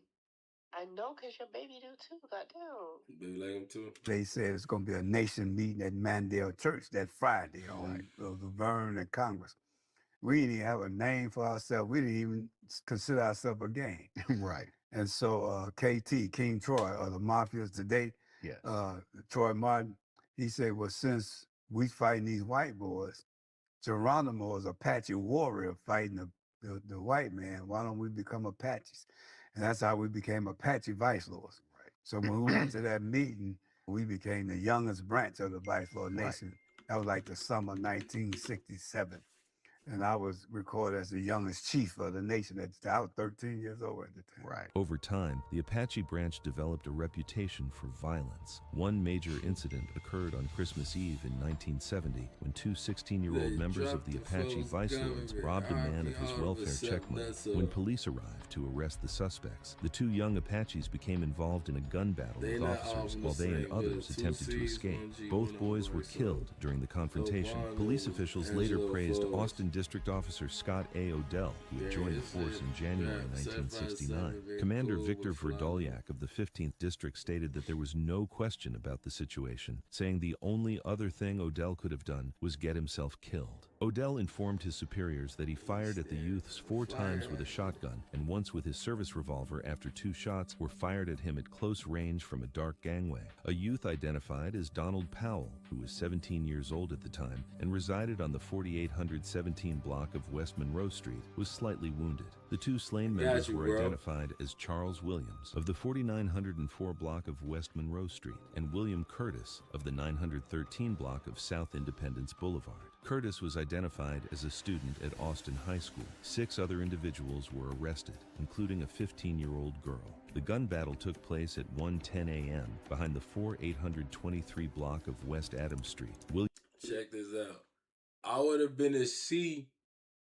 I don't know, was I gonna be a traveler? Look, folks, when it come to that Vice Lord shit, I was gonna ride out in Red City for sure. But I could have been a traveler from 2515 in Rockwell Gardens. Cause that's where my brother Juju, that's where he's a Vice Lord from. So I could have been a CVL like my daddy, right? But more likely I was going more towards being a traveler from Rockwell. Even though I was gonna be on 74th, Lord with them, I was gonna be more so from Rockwell. But I didn't want to be no Vice Lord from Triggertown though. Like the niggas, I used to go to school with niggas from Triggertown and they was goofies. I used to go to Crane with some of them niggas. Like, you know what I'm saying? Like, them niggas was goofies. You know what I'm saying? I would hate to be, that mean they would have been my friends. And I would have hate to been with them. William Jones, who was 40. Plus, I hate out west, bro. To see me as an out west nigga, I don't know how I would have been. I wouldn't have been who I am today for 2 sure. years old at the time and lived on the 4503 block of West Washington Street, identified the 2 deceased Apache Vice Lords and 2 of the 6 arrested individuals as the people who, 40 minutes earlier, had robbed him of $121 in an alley behind the 26 Club, a tavern located on the 26th block of South Cicero. I know, this is a crazy question. Killer War, I would say, we from like half a just thing. Really, I got popped on Laughlin, so I'm just gonna say we from Laughlin. We share Laughlin, but really it's Ashland, Marshfield, Paulina, Woods. Honorary is not us. You feel me? Walcott, them Vice Lords. Walcott and Winchester, them Vice Lords. You know what I'm saying? And the Stones is on Hoyne. Stones is on Hoyne and shit. Stones is down there. Vice Lords on Walcott and Winchester. Avenue. In the gangway, Chicago police recovered a .32 caliber pistol and a 2 empty 32? shell casings. The 5 men held on bonds They of doing a $10,000 each after their court appearances. Later that same day on Christmas were 17-year-old Vernon Benson of the 4800 Ashland the Woods, for West real. Congress Parkway, 18-year-old Johnny Wiggins of the 5038 block of West Adams Street, 17-year-old my Derek mama. Benbow Fo know what he know. 954 block of Walcott West definitely the Montgomery dog. Street, 17-year-old Bruce Cosby of the 5049 That is block not of West us, Adams folks. Street, and Donald Powell. All 5 were charged with aggravated assault. In addition, armed robbery charges were placed against Wiggins and Benbow, who were identified by victim William Jones as having participated with the 2 deceased boys in the robbery. Police also stated my that Benbow mama. was a documented member Bro, of the I was Apache just, Vice Lord. I just broke that shit down on TikTok earlier, folks. I promise you, folks. I just broke the whole thing down on TikTok. Like, GVL definitely is or was Killer Ward, you know, but that's a long story. The 15-year-old girl was turned over to wow. juvenile authorities and was not identified by police. William Jones described the If you incident know, by you saying know. he was carrying $121 from a Well, welfare say I check was when on he ordered Mojidio a or sandwich Stone at at a one hot dog point. That's stand time. on the 24 block of South said, Cicero "Man, I Avenue am what I at am." 12:30 a.m. He said Charles Williams asked him for a dime, but Jones Love told him that he had piece no of money. the Jones 90s, then went was into the born into 26 this Club, shit. where he ordered a beer and ate his sandwich. As he left the tavern, he said Man, 4 boy, teenagers yeah. accosted Well, him. nah, One I pressed never a gun beat into his my abdomen, mama. and they forced him into an alley where he handed over his money. From the tavern, Jones called police. We'll say Officers eat went with him pizza, to a help you first-floor shape apartment back. on the For the one 4820 pizza restaurant I eat, folk, that motherfucker closed at 10 o'clock, G. Oh, my mama, that shit is OV. block of West Adams Street, where Jones believed the I would have robbers were loved that referring. pizza. It would have been Officers more Odell and his pizza, partner, and 24-year-old that shit would have Alan hit harder Kolar, than this who had also fucking. joined the force I'm the low key previous getting January, finesse stayed from nearby and from out of Sonic's sight as gang, Jones knocked on the and I door. let him do Derek it. Benbow 'Cause I'm answered. hungry. Odell and Koblar then called for backup, and officers Michael Ward and William. And I Mann know I responded. ate. I'm really. Odell went to the My rear body entrance don't of the need building, that shit, while the bro. other But I'm three gonna do officers it. went to the apartment. As they knocked on the front door and announced themselves as police, the teenagers inside began scrambling to escape, with some dropping from a window into the gangway 10 feet below. That was when shots were fired at Odell. He returned fire toward the area where he saw the gun flashes. Everyone inside the apartment was eventually arrested. Odell later said he could see nothing except the flashes from the gunfire. He stated that he dropped to the ground and fired toward the flashes, adding that he did not even know he had hit anyone until the incident was over. Later, Raymond O'Malley, acting deputy police superintendent, congratulated said, Odell "What do after Apache setting them got to bond do for with the 5 anything?" arrested individuals. Judge John F. Heckinger of Violence Court continued the charges against them to January 27, 1971. Around this same period, Benny Lee himself ended up in juvenile detention for 2 years, Shout out to from my boy Zero. 1971 to 1973. After Benny Lee was sent to the St. Charles Juvenile Detention Center in 1971, Troy Martin stepped. I ain't gonna lie, folks. I've been locked up in St. Charles too, and that bitch was busting. It was definitely gladiator school. Believe that. If your ass can't fight, man, I really didn't feel bad for niggas, but as a grown man, if you can't fight, you go to St. Charles, I'm gonna feel bad for you. In as the interim leader of the Apache Vice Lords, holding things together during Benny's absence. Around that same period, Anthony Harris, better known as AJ, was released from St. Charles and returned to the street. Folks say, who you hate more, low end niggas or out west niggas? I'm gonna say out west for 100.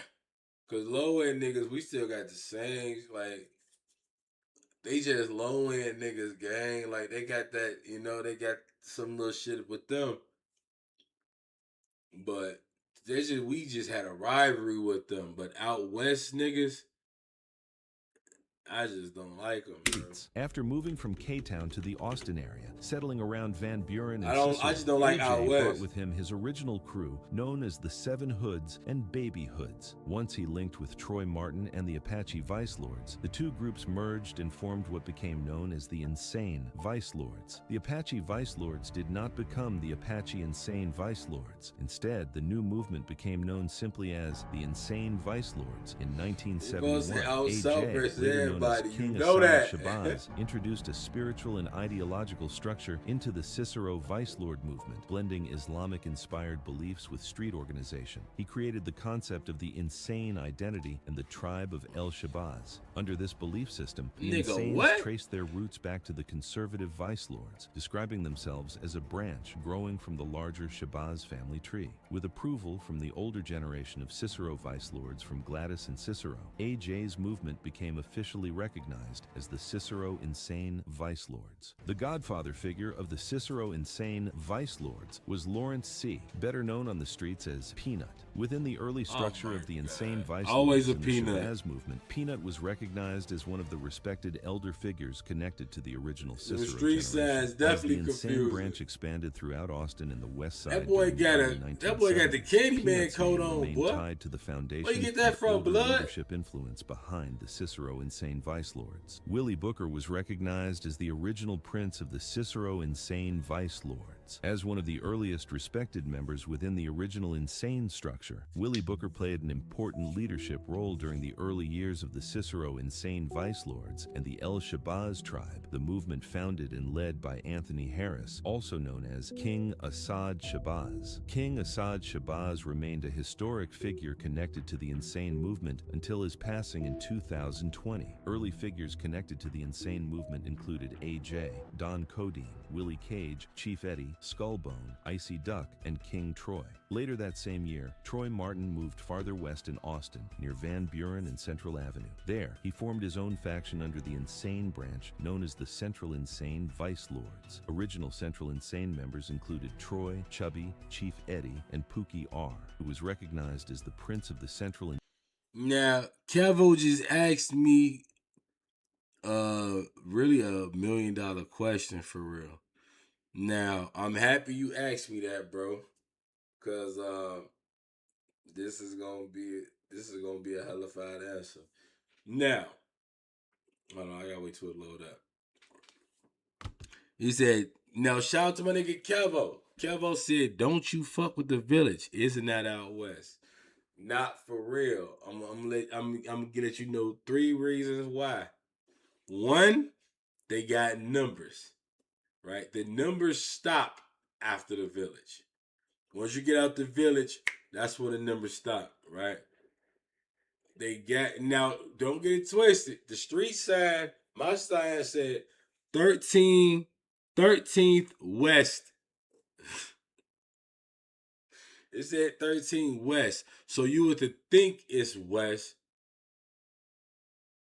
Let me see. 1111 South Laughlin. That's what we stayed in the 1111 North Front. It was 1111 South Laughlin, apartment 1402. 60607. So when we left out the buildings, we moved to the row houses. And that was my address. So that's still south too. 1111 South Laughlin. So even though the numbers stop a few blocks after that, that's not really out west. I don't think it's the near west. It's not even the near west. The near west side is the Henry Hornets, Rockwell Gardens, the Jungle, BKN, the Valley. All that's the near west side. You see what I'm saying? So, but if you, in hindsight, you can look at the villages out west. But if we go in by geography, it's not out west. Because it got south in their name. You see what I'm saying? But my address was, 1510 West 13th Street when I stayed in the village. But right across the street, when my mama moved out them buildings, it was 1111 South Laughlin. You see what I'm saying? So that's a tricky question. That's a good question, though. Insane Vice Lords. Pookie would later become recognized as one of the founding figures and a major force behind the development of the Moore Park Insane Vice Lords, a faction that operated throughout the Madison, Monroe, Adams, and Quincy corridor between Laverne and Cicero Avenue in the Austin neighborhood. As the Insane Vice Lord movement continued expanding across Austin during the 1970s, Pookie's influence helped establish Moore Park as one of the more respected insane branches on the west side. Alongside him was Sinbad, who became widely viewed as one of Moore Park's finest and most influential members, particularly through his control and reputation around Monroe and Laverne. Together, figures like Pookie and Sinbad helped solidify Moore Park's... I ain't gonna lie, Lord and them look gay as hell.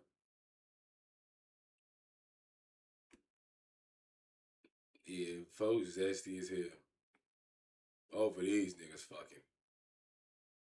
Dog, he ain't too far off. Like, he definitely be with the Geechee man too. Identity and presence within the larger Insane Vice Lord structure during the organization's rise throughout Austin and neighboring West Side communities. Around this same time, the Adams Insane Vice Lords and Monroe Insanes were also formed, with Keono Cook, also known as Buck, leading activity around Monroe, Adams, and Cicero, while remaining loyal to King AJ, also known as Assad. By the mid-1970s, another major development took place when the Imperial Vice Lords, originally known as the I thought that Imperial was Candy, Chaplains, man, moved for into real. the central section of Austin around Chicago Avenue and Austin Boulevard. By 1975, boy they throwing merged up with that what remained of the insane Vice Lords in that area, creating what became known as the Imperial Insane Vice Lords. In 1972, a second generation of Cicero Vice I ain't Lords gonna began lie, gathering. boy. If Chicago niggas don't do nothing, well, we got some gang signs now, folks.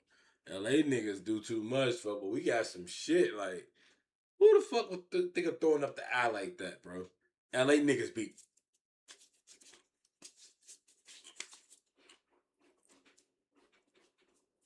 Diddy bopping with it.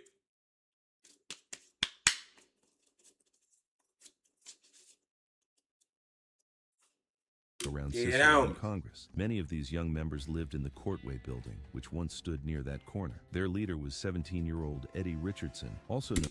Dog was not 17 years old. This nigga every bit of 35.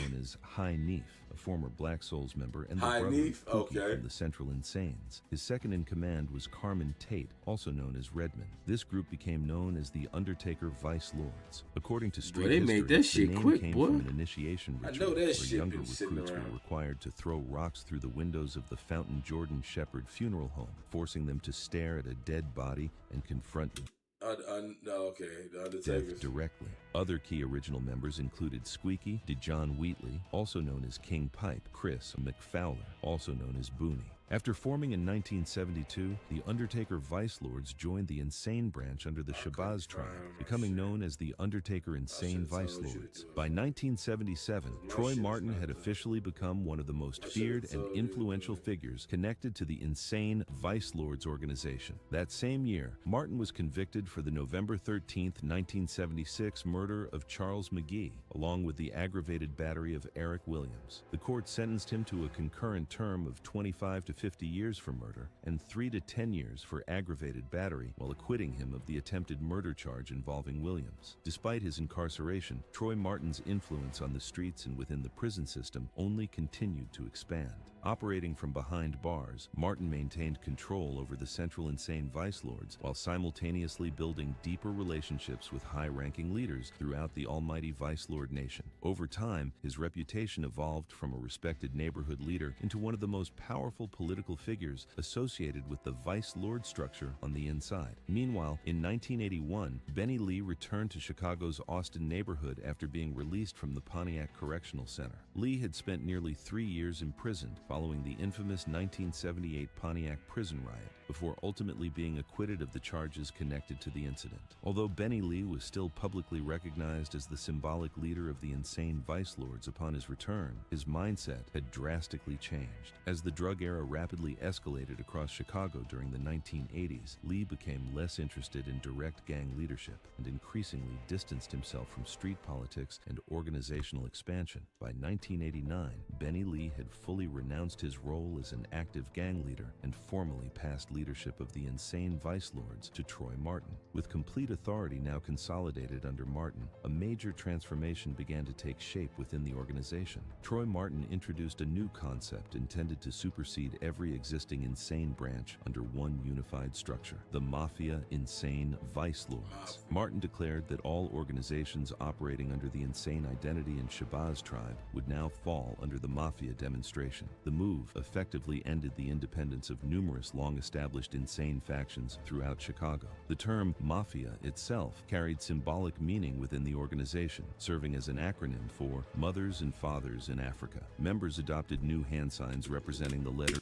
I thought it was Murder All Folks in Alliance, but what do I know? That's what I thought it was called. Mafia? I thought it was Murder All Folks in Alliance. What do I know? M, including gestures involving both index fingers connected at the knuckles or downward positioned fingers forming the shape of the letter. The prince of the Mafia Insane Vice Lords was Skullbone, who had also been recognized as one of the... Skullbone? I'm tired. I'm up to here with you fucking...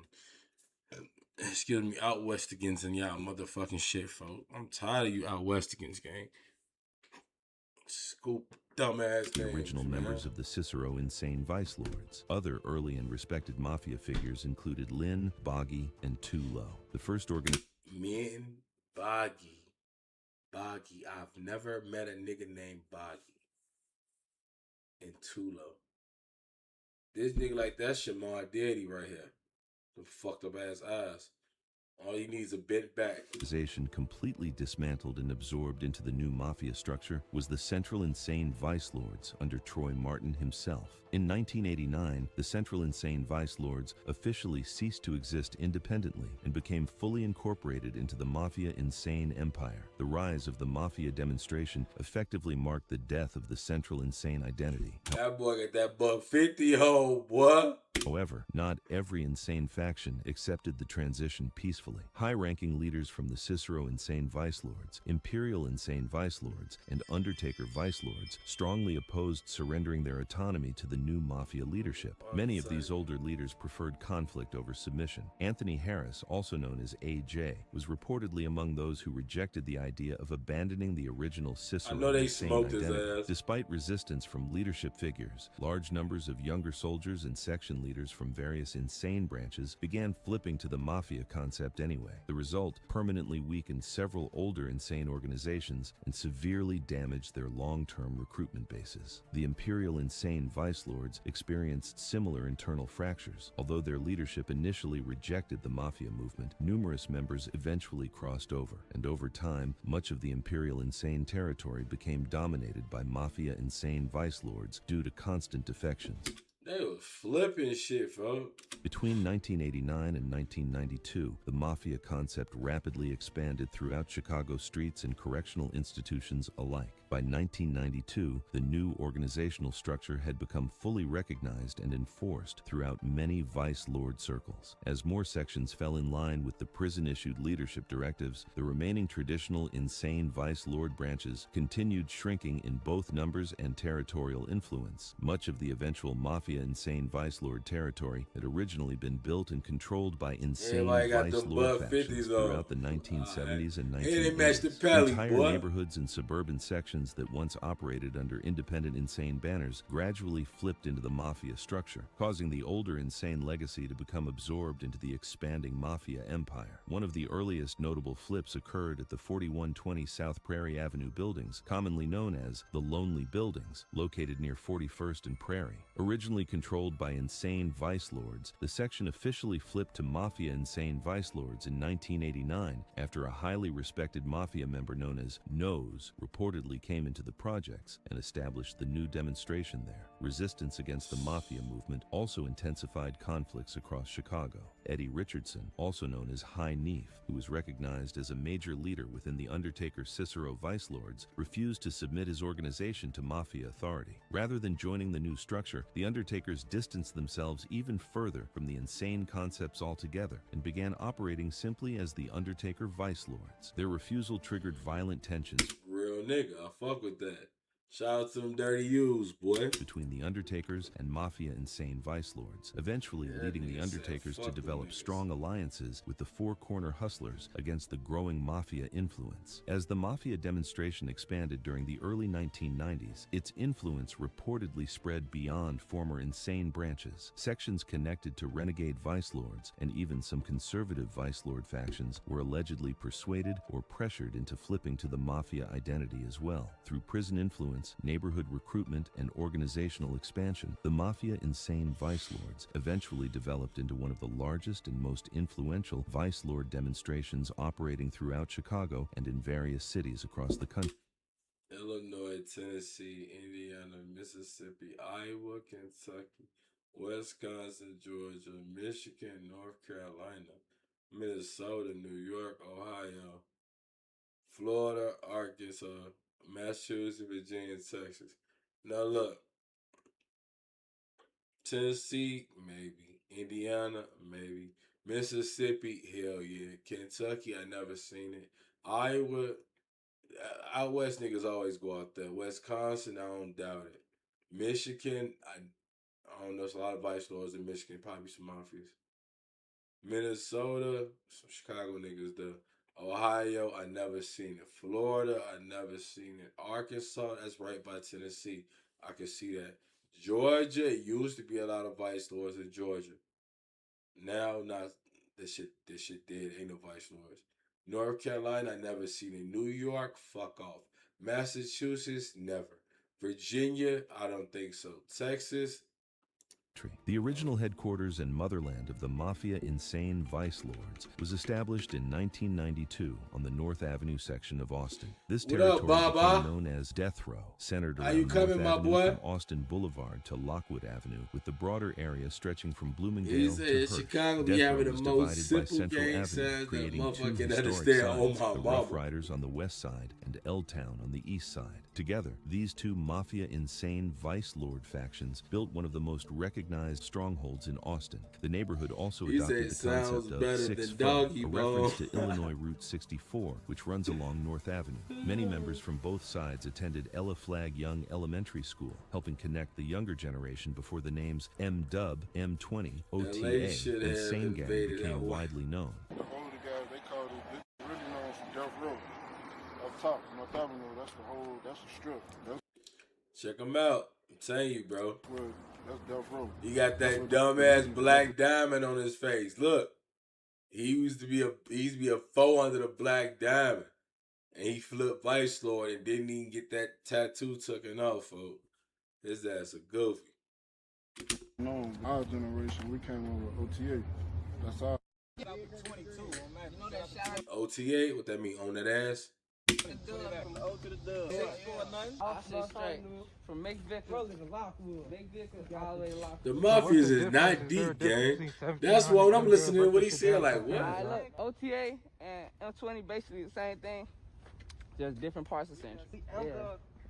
OTA, them are real brothers. We the same gangsters. On the west side of Central Avenue is He M-Dub, said, nigga, also he known said, as shit, M20, they the modern statewide. generation of Look the at original Rough Riders. Their main blocks include What up, North Wap? Avenue Shout out in to all the Austin, folks. North Avenue in Mason, Mason in Wabansia, Mayfield in Only the Wabansia, F. and Monitor Oh, my in bad. Wabansia. The names M-Dub and M20 come from the M-letter streets between Austin and Central, with Wabansia being referred to as Wabanisha, Dub, or nigga? 20. They are also known as Wabansia. 1700, It's based on Wabanisha, Wabansia boy. being the 1700 block of each street they operate from Austin What to is he Central. calling it? M-Dub also goes by Leak Gang or Leaky World in honor of Malik Leaky Causey, who was killed on August 21st, 2016. Some of the main rappers connected to M-Dub include Boss Top Sane, Retro Louie, Sanegang Capone, and GBG Spark. Boss Top On the east side Sane? of Central Avenue is OTA, the modern generation You of stole the that original nigga whole L-Town name, faction. blood. OTA stands for either On the Avenue or Off the Avenue, a name created by the younger generation around the early 2000s. When we hear you scream that OTA, let us know like what that means for the people who don't know too. Oh, that means off the avenue, however you want to see it. When that come about? That came about like 2011, 2012. yeah, like 20.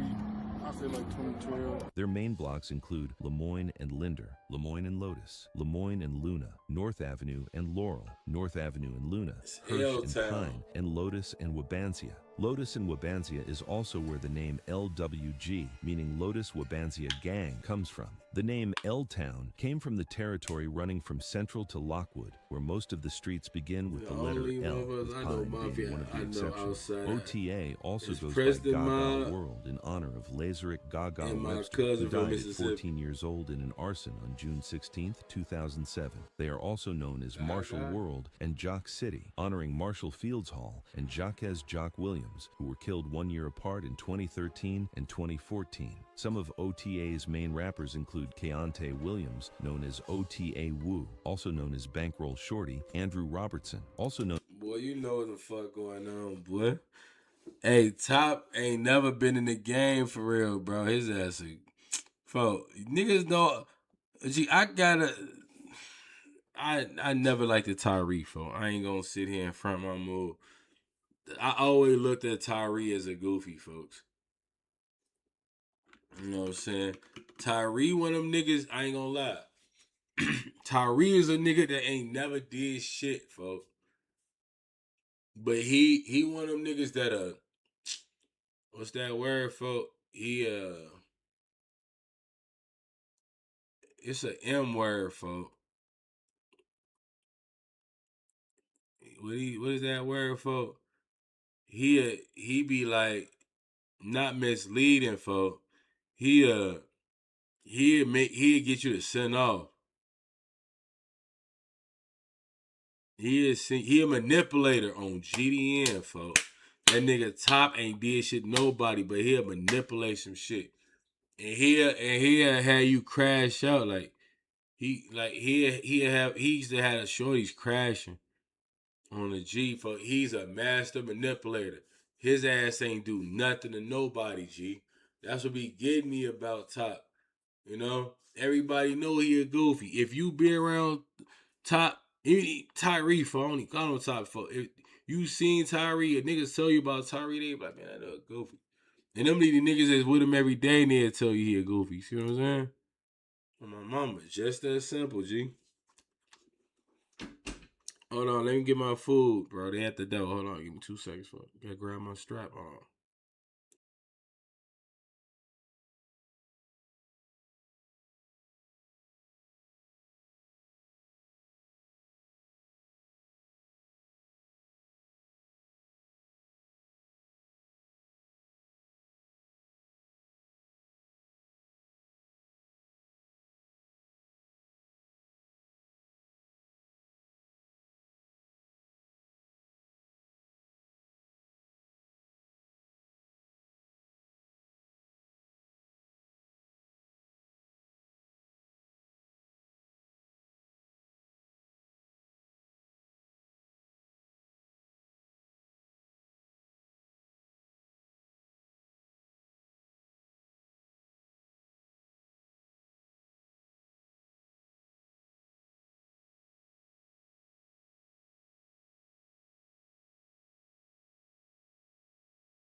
See what I'm saying? That shit was quick.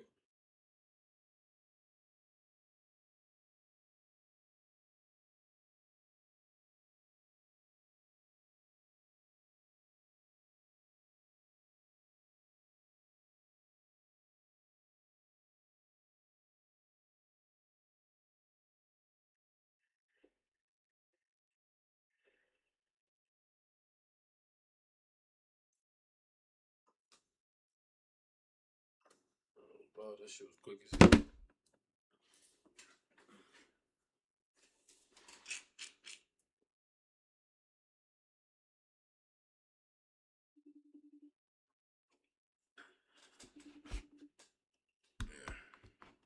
Give me 1 second, y'all. Let me get suited.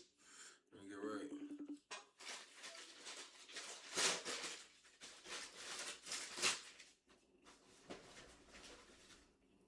You can mute up.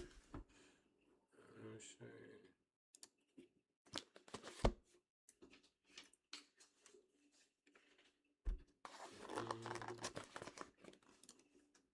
In his money-hungry 7 ways, Zernardo Tate, a.k.a. Z-Money, Bernard Glover Jr., a.k.a.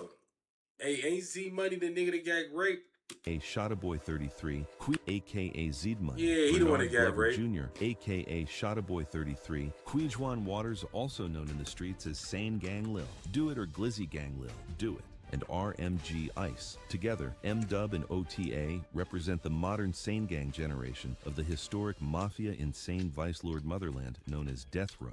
After King Troy was released from prison in 1998, he allegedly declared Moore Park, a former insane vice lord stronghold, as the new headquarters for the Mafia insane vice lords in Austin. Since the 1990s, Moore Park has remained tied to the Mafia insane vice lords, with the present generation known as KMG, one of the Sanegang affiliated branches on the southern end of Austin. Members affiliated with the KMG faction of the Mafia insane vice lords have publicly reminisced on social media about the old days at Moore Park, including the Moore Park tournaments and fights that broke out over individuals talking to their girlfriends, referred to in slang as tills.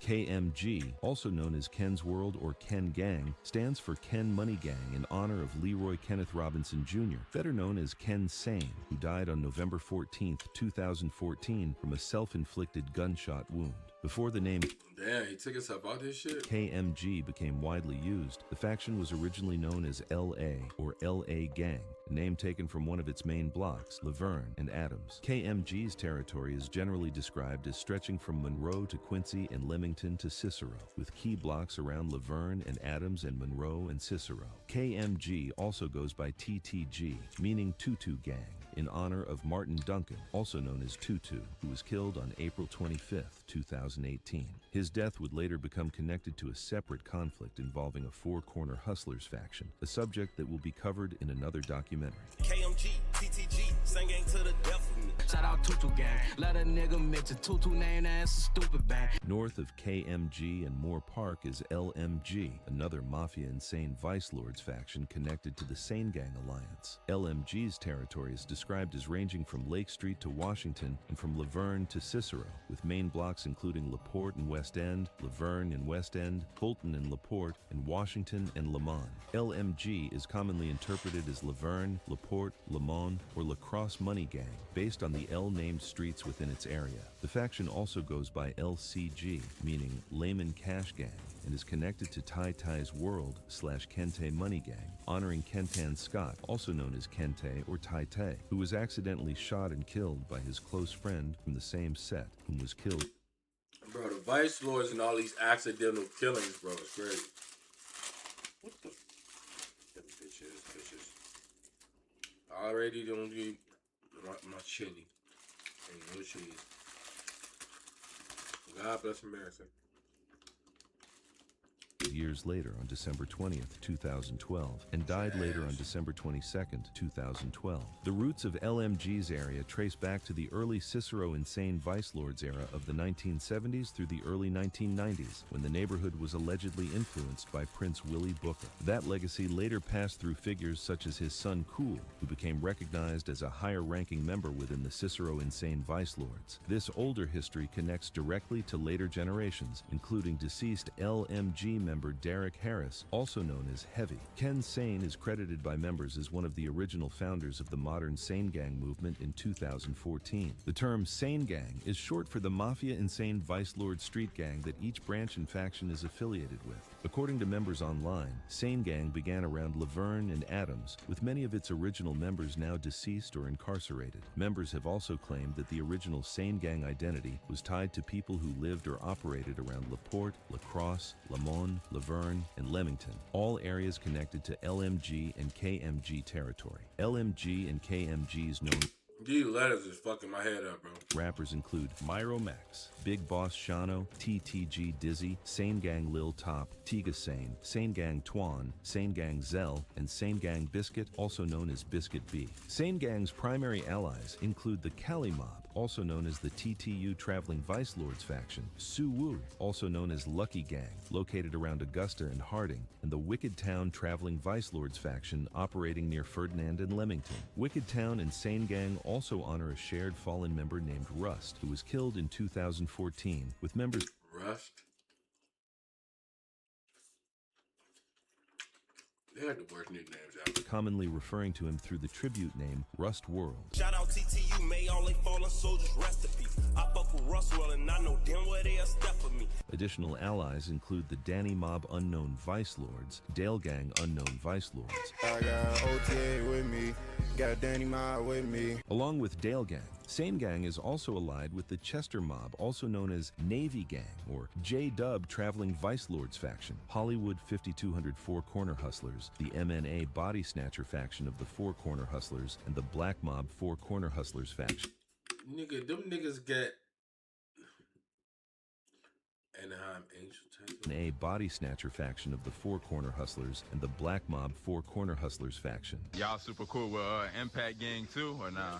Yeah, that's bro known. That's bro known. Black Mob known. Sanegang's main rivals include the KP Gang Unknown Vice Lords faction, C4 Mob, also known as 1-7, located around Wabansia and Luna. The Jungle Wabanisha, nigga. Toss Gang, also known as L Block, operating around North Avenue in Leamington. I'm from out south, and I know how to pronounce the name. Near Potomac and Mayfield, and 2 Feet Gang, also referred to as the Alley Boys. Other enemies include Hood Rich Young Money, also known as Snatch Nem, operating from North Avenue to Madison Street, YFN, also known as LEC, affiliated with the Sniper branch of the Four Corner Hustlers. Waller Money Gang, also known as 2 Turnt Gang, around Washington and Waller. Trench Mob, also known as TMB Bankroll, near Madison and Mason. Low Block around Van Buren and Lotus. The MOF Four Corner Hustlers faction near Ferdinand and Levin.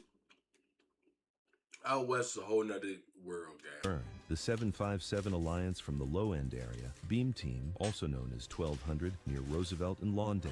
Bankroll, also known as Double R or 12th Street, near Roosevelt and Richmond. And the broader K-Town Gangster Disciples Alliance, whose conflict with the Sanegang Mafia Insane Vice Lords will be discussed further later on. Sanegang's main shooters and killers include Hajuan Hentz, a.k.a. Haywire, who claims both OTA and KMG, J-Dot and Dizzy, who both claim KMG. He a skit, he think dreads make him savage, then he capping. J-Dot and Dizzy got fades, and I know they bout that action, and I know they get it bustin', and I know you ain't gonna touch me. They'll take what you own, so they ain't gotta do no hustle. Samaj Ratliff, a.k.a. 23 from KMG, Orlando Wade, a.k.a. OTA. I ain't gonna lie, he low-key snapped. Chucky, Lil Glow from M-Dub, Baby Sane from M-Dub, Tino from KMG, a.k.a. TTG, Trell Jones, a.k.a. T-Wick from M-Dub, OTA Stupid Glocky, Sanegang Scooby from KMG, J Sane, a.k.a. Big Mafia from M-Dub, M-Dub Beijing, Glizzy Gang Lil Black and Lil Buck from OTA, Quandell Washington, a.k.a. Sosa from KMG, Spark from M-Dub, Jew Glow from M-Dub, Javon Almond, a.k.a. JR from KMG, Sanegang Fox from KMG, Demario Brown,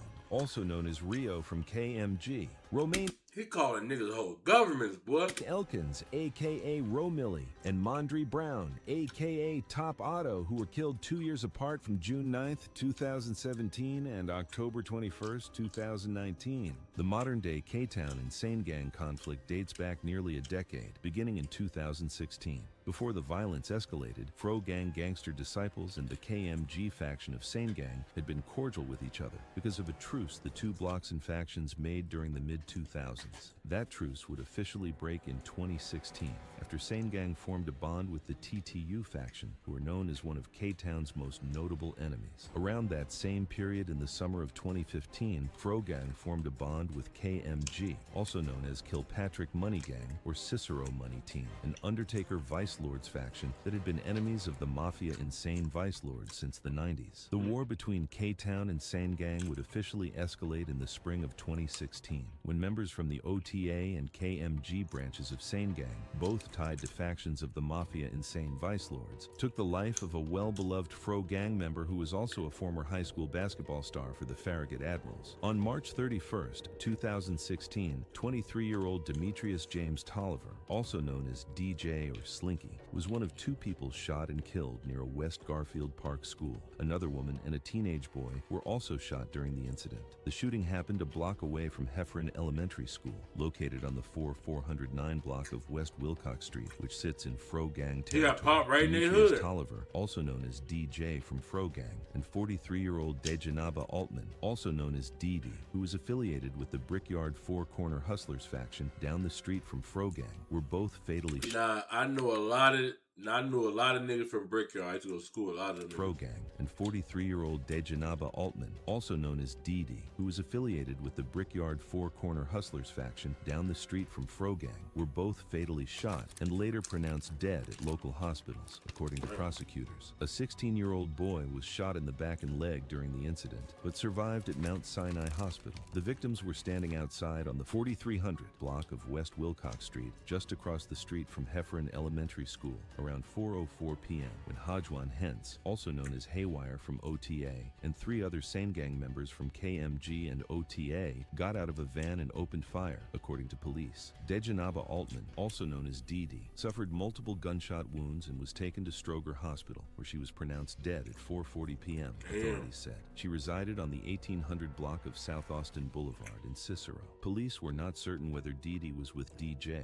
or simply passing by at the time. 23-year-old DJ fell to the ground next to his own car. His mother, Carlin Pates, who was inside at the time, heard the shots and identified her son as one of the victims. She said she looked down and saw him roll from under his car. DJ's father helped sit him up as DJ coughed blood onto his shirt while his father tried to lift him. His mother described what her son was going through by putting her hand to her mouth and drawing it down toward her belly, showing how he was coughing. One of the last things she heard DJ say was, "Dad, I got hit." DJ, who lived on the same block where the shooting happened, was shot in the abdomen and taken to Mount Sinai Hospital, where he was pronounced deceased at 4:57 Yeah, boy had that turn bleeding, boy. Cook County There wasn't no Medical helping him. Examiner's office. A 12-year-old boy ran fast and hard from Hefferon Elementary School toward his home a block away in the West Garfield Park neighborhood on the west side. His mother ran toward the school from their home on Adams Street. They met in the alley at 4:24 p.m. The boy was sweaty and out of breath. He told his mother they were shooting. She sent him home and continued walking toward her son's school, where police and detectives had gathered around 30 shell casings and bloody clothing in the 4300 block of West Wilcox Street. Several witnesses to the murders saw the gunmen fire at the 3 victims and others who were standing outside, just across the street from Hefferon Elementary School, authorities said. Multiple witnesses recalled the shooters getting out of a white van with a rusty back, prosecutors said. Police later found that same van abandoned with its steering column peeled several hours later in the 5000 block of West Jackson Boulevard.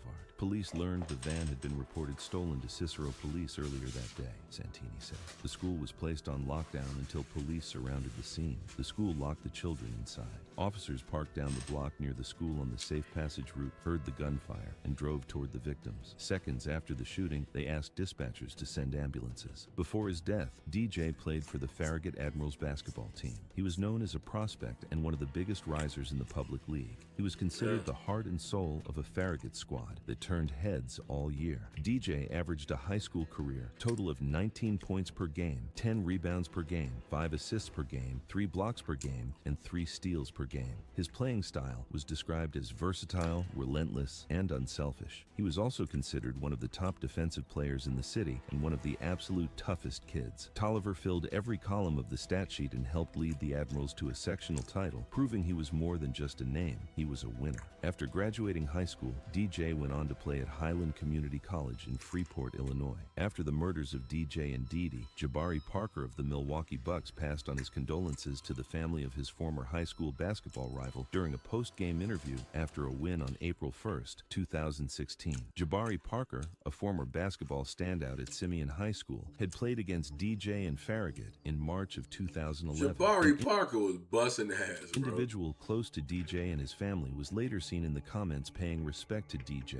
and his short but impressive basketball legacy, saying DJ had great game and that it came from his big brother. He also revealed that the day DJ was murdered, along with his cousin Didi in the same shooting, was the same. Damn, boy, that shit gotta feel like voodoo. They smoked you and your cousin, nigga. Day DJ had signed his letter of intent to go play ball for Coach V. On the same day DJ passed, James Wells, also known as Skrilla from Frogang, was seen grieving on social media about DJ's death and revealed that he had just been with him shortly before his passing. Another Frogang member was also seen honoring DJ on the same social media platform, saying things would never be the same after their fallen member DJ was gunned down. Noon from Frogang would also be seen on social media honoring DJ after his death. While high off pills, he paid his condolences As the AI did. DJ's death had him thinking, while also saying he would never forget about him. DJ was from the area and was actively hanging with Frogang. See, that boy, that shit ain't no accident, boy. boy. With many of the original members and always hung out with them in the hood. Frogang also referred to DJ as Future Hendrix because he looked like and resembled rapper Future Hendrix, also known simply as Future. After DJ's death, many Frogang members were casually seen disrespecting the Mafia Insane Vice Lord's hand symbol by reversing and flipping their two knuckles on both index fingers together, making the letter M that the Mafia's form look flipped and reversed. They would even create a handshake using that same symbol, with two individuals holding both index fingers and knuckles together while reversing the letter M for Mafia. Frogang rapper YBHPD would also be seen disrespecting the OTA faction on Facebook after they took the life of DJ, referring to them as Booty Bandits. DJ's legacy would forever carry on in the history of Frogang, and he remains forever honored by his entire hood. He couldn't stay on the G. He couldn't stay healthy, gang. Body snatcher, Jabari could not stay healthy. Named Ramil McCall Jr., also known as Nook, who was killed exactly 1 year after his mother Dee Dee on March 30th, 2017. Yeah, that's a fact. Months before his death, What? Nook made a post on Facebook. You know all the grown-ass football players, before they go to Morgan Park, in the Mount emotional Carmel, post, gang. he expressed that he wished he had his mother Them back niggas with going him, to Mount but he Carmel, needed somebody man. to talk to, while also feeling as if nobody truly cared about what he was going through. The deaths of Dee Dee and her son Nook, occurring almost exactly 1 year apart, would later become remembered by many people from both neighborhoods as one of the more tragic and emotional losses smoked the connected mama to the too. early stages of the modern-day K-Town and Sanegang conflict. The conflict between remembered by Dee Dee and her son, while also feeling as if nobody truly cared about what he was going through. The deaths of Dee Dee and her son Nook, occurring almost exactly 1 killed year the apart, mama would later become too? remembered by many people from both neighborhoods. I ain't gonna lie, boy. They smoke your mama for what you done did, dude. Like, I knew it can get like that. Like, on some shit. It had been some time where, niggas talk about, saying, like, doing both, but if a nigga actually do your mama, G, for what you done did, for what you did. You did something, gang. A nigga peel your muffin for and float in the wind, G. When a nigga smoke your mama, that shit means something. As one of the more tragic and emotional losses connected to the early stages of the modern-day K-Town and Sanegang conflict. The conflict between K-Town and Sanegang would not end with the death of DJ. In reality, that moment only marked the beginning of a larger escalation. Nearly 3 months later, Frogang would allegedly retaliate against Sanegang by taking the life of a well-loved KMG member who was also affiliated with the Four Corner Hustlers, despite his association with and ties to the KMG Mafia Insane Vice Lords. On June 18, 2016, 23-year-old Eric Smith, also known as EJ, from the KMG branch of the Sanegang Mafia Insane Vice Lords Alliance and the YFN faction of the Sniper Four Corner Hustlers, was shot and killed just a block away from his home in Austin. YFN. So you know something funny? They had to outsource some Atlanta shit to sound cool. Like, YFN, that's not a bad name. The Sanegang Mafia Insane Vice Lords Alliance and the YFN faction of the Sniper Four Corner Hustlers was shot and killed just a block away from his home in Austin. Around 6:30 a.m., EJ was in the 4800 block of West Monroe Street when he was shot multiple times in the head and body by a Frogang member. Chicago police spokeswoman Officer Nicole Traynor stated that officers responded to calls of shots fired and a person shot. When they arrived, they found EJ lying face down on the ground. He was pronounced dead at the scene at 7:20 a.m., according to police and the Cook County Medical Examiner's office. No one was in custody for the shooting. EJ's death hit multiple circles across Austin. Although he was tied to KMG and Sanegang, he was also known for his affiliation with the Insane branch of the Four Corner Hustlers, fallen sniper / YFN affiliate. Charles Green, also known as Insane would make a Facebook post about EJ 1 week after his death, praying to the Lord and Jesus Christ for his wrongs while paying respects to EJ. EJ was especially close with Haywire and Scotty from OTA during the period when the Sanegang Alliance was beginning to build and expand through North Avenue, connecting the M-Dub and OTA Mafia Mafia Insane Vice Lords factions. OTA Chucky would also pay tribute to EJ in 2024, 5 days before Father's Day, saying he no longer liked the holiday. He compared their bond to famous duos like Shaq and Kobe, Scooby and Shaggy, Yao Ming and Tracy McGrady, and Pinky and the Brain. Rio from KMG would honor EJ on his birthday in 2017, 1 year after his passing, stating that EJ was the only member of the Insane Four Corner Hustlers branch he personally knew and had love for as an affiliate of the Four Corner Hustlers. Many others across Austin also paid tribute to EJ, referring to him as... I bet, because ain't no such thing as insane foes, nigga. He the only insane foe I knew. He the only one existed, nigga. Drop City, while honoring his death date, legacy... That nigga was an endangered species. and reputation as a Four Corner Hustler member. EJ was remembered as a respected and well-loved figure throughout the Austin neighborhood. He was also known as a moneymaker, and his death became another major turning point in the growing conflict between K-Town and Sanegang. Sanegang would respond to Frogang in less than a week. Only 5 days after the murder of EJ, tensions between the two sides would continue escalating deeper into violence. One day before Sanegang would allegedly retaliate against Frogang and K-Town, on June 22, 2016, Rio was seen paying his respects to EJ in an emotional yet angry manner on social media, while also reassuring him that Sanegang had his back and that his death would not go unanswered. Only 1 day after Rio's post, Sanegang would allegedly strike back against Frogang inside their own neighborhood on the west side. On June 23, 2016, 16-year-old Trevin Rice Parker, better known as Crunch from the Frogang faction of the Gangster Disciples, was shot to death in the West Garfield Park neighborhood. According to Chicago police and the Cook County Medical Examiner's office, officers were responding to reports of shots fired during what was believed to be a shootout involving members affiliated with the KMG and OTA branches of the Sanegang Mafia Insane Vice Lords Alliance and members of the Frogang Gangster Disciples faction. When officers arrived around 10 p.m. in the 4400 block of West Wilcox Street, they discovered Crunch suffering from multiple gunshot wounds to the head and abdomen. Rapper Eric Montgomery Jr., known at the time as Lil E or Stupid E and later as Onsite, reacted to the news of Crunch being shot in disbelief. In a Facebook post, he encouraged Crunch to stay strong and keep fighting. Noon from Frogang was seen in the comments talking with Onsite, swearing on his fallen friend Fro, who the gang is named after, that the situation did not feel real. Fallen Frogang member Jason Harvey, also known as Glow or Mooka, was seen in the comments as well, expressing anger and disbelief. A relative close to Frogang attempted to calm everyone down, telling them that Crunch would pull through. Unfortunately, Crunch would later succumb to his injuries and pass away the following day. Authorities stated that Travell Crunch Parker, who lived on the 1800 block of South Kedzie Avenue, was transported to Mount Sinai Hospital in critical condition. Despite medical efforts, he would later be pronounced dead at 11:26 a.m. on Friday morning, June 24, 2016. That same Friday following Crunch's death, Hajwan Haywire, hence from the OTA and KMG factions of the Mafia Insane Vice Lords, was seen publicly honoring EJ once again, who was allegedly gunned down by Frogang, following the retaliatory shooting that had just taken place the night before. After the passing of Crunch, Frogang would begin honoring him heavily throughout the neighborhood and across social media. They get their get back, would adopt a new hand symbol by forming the letter C with all 5 fingers, representing the first letter of Crunch's street name. Along with the new hand sign, slogans such as "C's up for Crunch" would begin circulating throughout the hood in his memory. Noon from Frogang was reportedly devastated after hearing about Crunch's death and openly expressed that he could not believe what had happened. Crunch was considered one of Noon's closest friends and right-hand men from the Fool said, if I get rushed at Mount Sinai, I know it's the end for me. Nah, for real. He said, let me be DOA if that's the case. Facts. Later state publicly, but take a nigga to Stroger, boy. Without Crunch around.